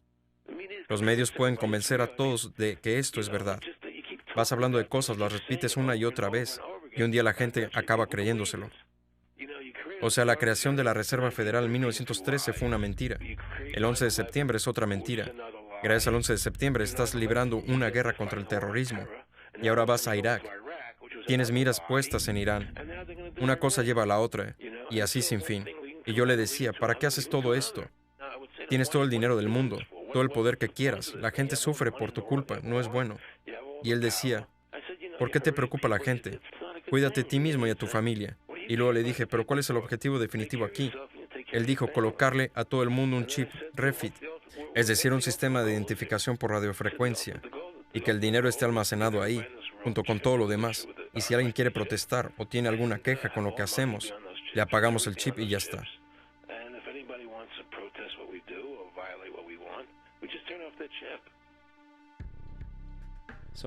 ¿Hasta dónde llegará la conquista del poder? ¿Hasta dónde llegarán los que tienen el poder? ¿Hasta dónde llegarán los que tienen el control para mantener y preservar su posición? Tenemos con nosotros una familia de Florida, que son realmente pioneros en un nuevo mundo valiente. Se han ofrecido para ser los primeros voluntarios en ser implementados con un dispositivo de identificación en sus cuerpos. Después del 11 de septiembre estaba muy preocupada por la seguridad de mi familia. No me importaría tener algo que me identificara implantado en el brazo de una manera permanente. George Orwell, en su famoso y posiblemente profético libro 1984, declara, el poder no es un medio, es un fin. El objeto de la persecución es la persecución. El objeto de la tortura es la tortura. El objeto del poder es el poder. Hoy en día los síntomas de una sociedad de vigilancia siguen creciendo a medida que los temores irracionales a los enemigos invisibles, junto con la creciente inestabilidad económica, se extienden por todo el mundo. Es bajo este disfraz de seguridad que podemos presagiar un mundo donde todos somos rastreados, rodeados de cámaras subordinados. El aspecto más increíble de todo esto, tal totalitarismo probablemente no se impondrá a la gente, sino que la gente lo exigirá, porque la manipulación social de la sociedad, a través de la generación de miedo y división, ha inhibido completamente la cultura. La religión, el patriotismo, la raza, la riqueza, la clase social y cualquier otra forma de identificación arbitraria, separatista, así concebida, ha servido para crear una población controlada, fácilmente maleable en las manos de unos pocos. Dividir y conquistar es el lema, y mientras la gente sigue viéndose como separados de los demás, se prestan a ser esclavizados. Los hombres detrás de la cortina saben esto, y también saben que si la gente se da cuenta de su verdadera relación con la naturaleza y su poder personal, el zeitgeist artificial con el que nos alimentan caerá como un castillo en naipes.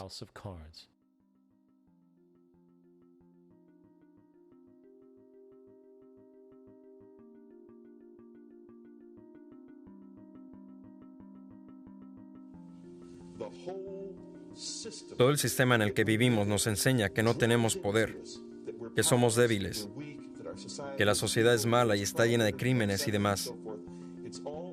Pero es todo una mentira. Somos poderosos, hermosos, extraordinarios. No hay razón por la que no podamos entender quiénes somos realmente, hacia dónde vamos. No hay una razón por la que una persona no pueda vivir conforme a su potencial verdadero. Somos seres increíblemente poderosos. Creo que pasé los primeros 30 años de mi vida intentando de convertirme en algo. Quería ser bueno haciendo cosas. Quería jugar bien el tenis, ser buen alumno, sacar buenas notas, y todo lo que desde esa perspectiva no estaba bien tal y como era, pero me volvía bueno haciendo cosas. Un día me di cuenta que no tenía bien claro este juego, porque el juego era descubrir lo que era yo.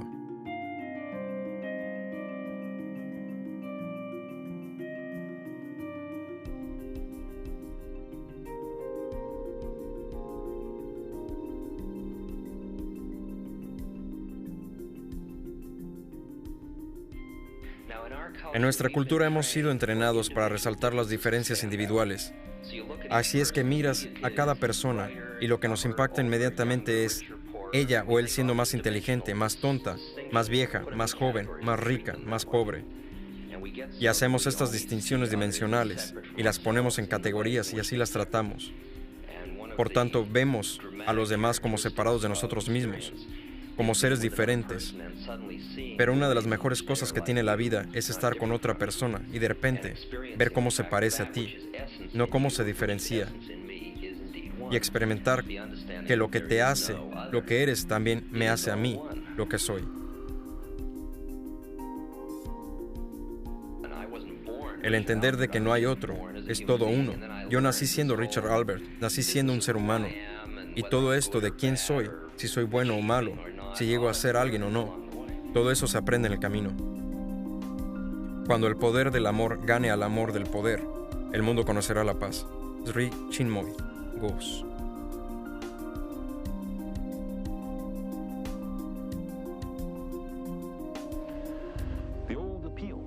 Los viejos intereses, desde el chauvinismo racial, sexual y religioso, hasta el nacionalista rabioso, están dejando de funcionar. Una nueva conciencia se está desarrollando que ve la Tierra como un solo organismo y reconoce que un organismo en guerra consigo mismo está condenado.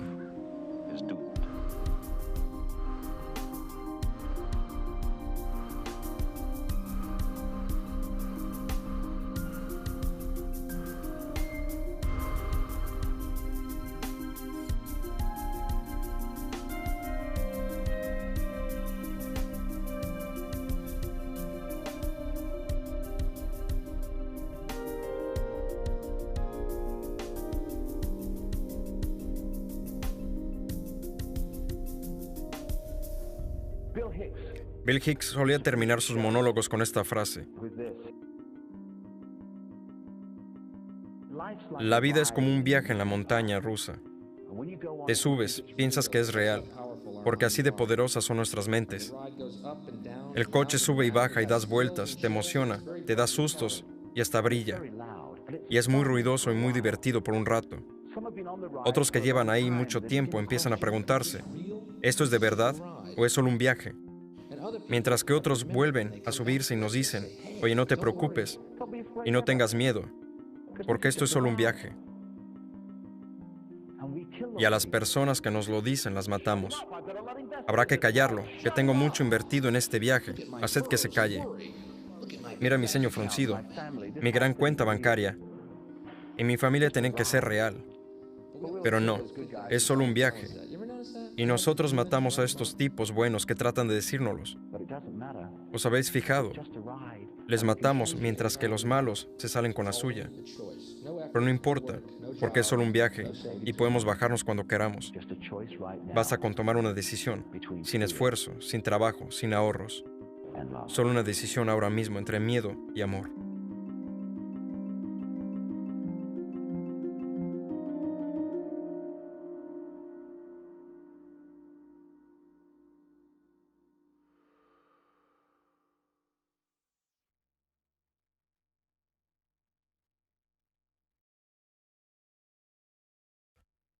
La revolución es ahora.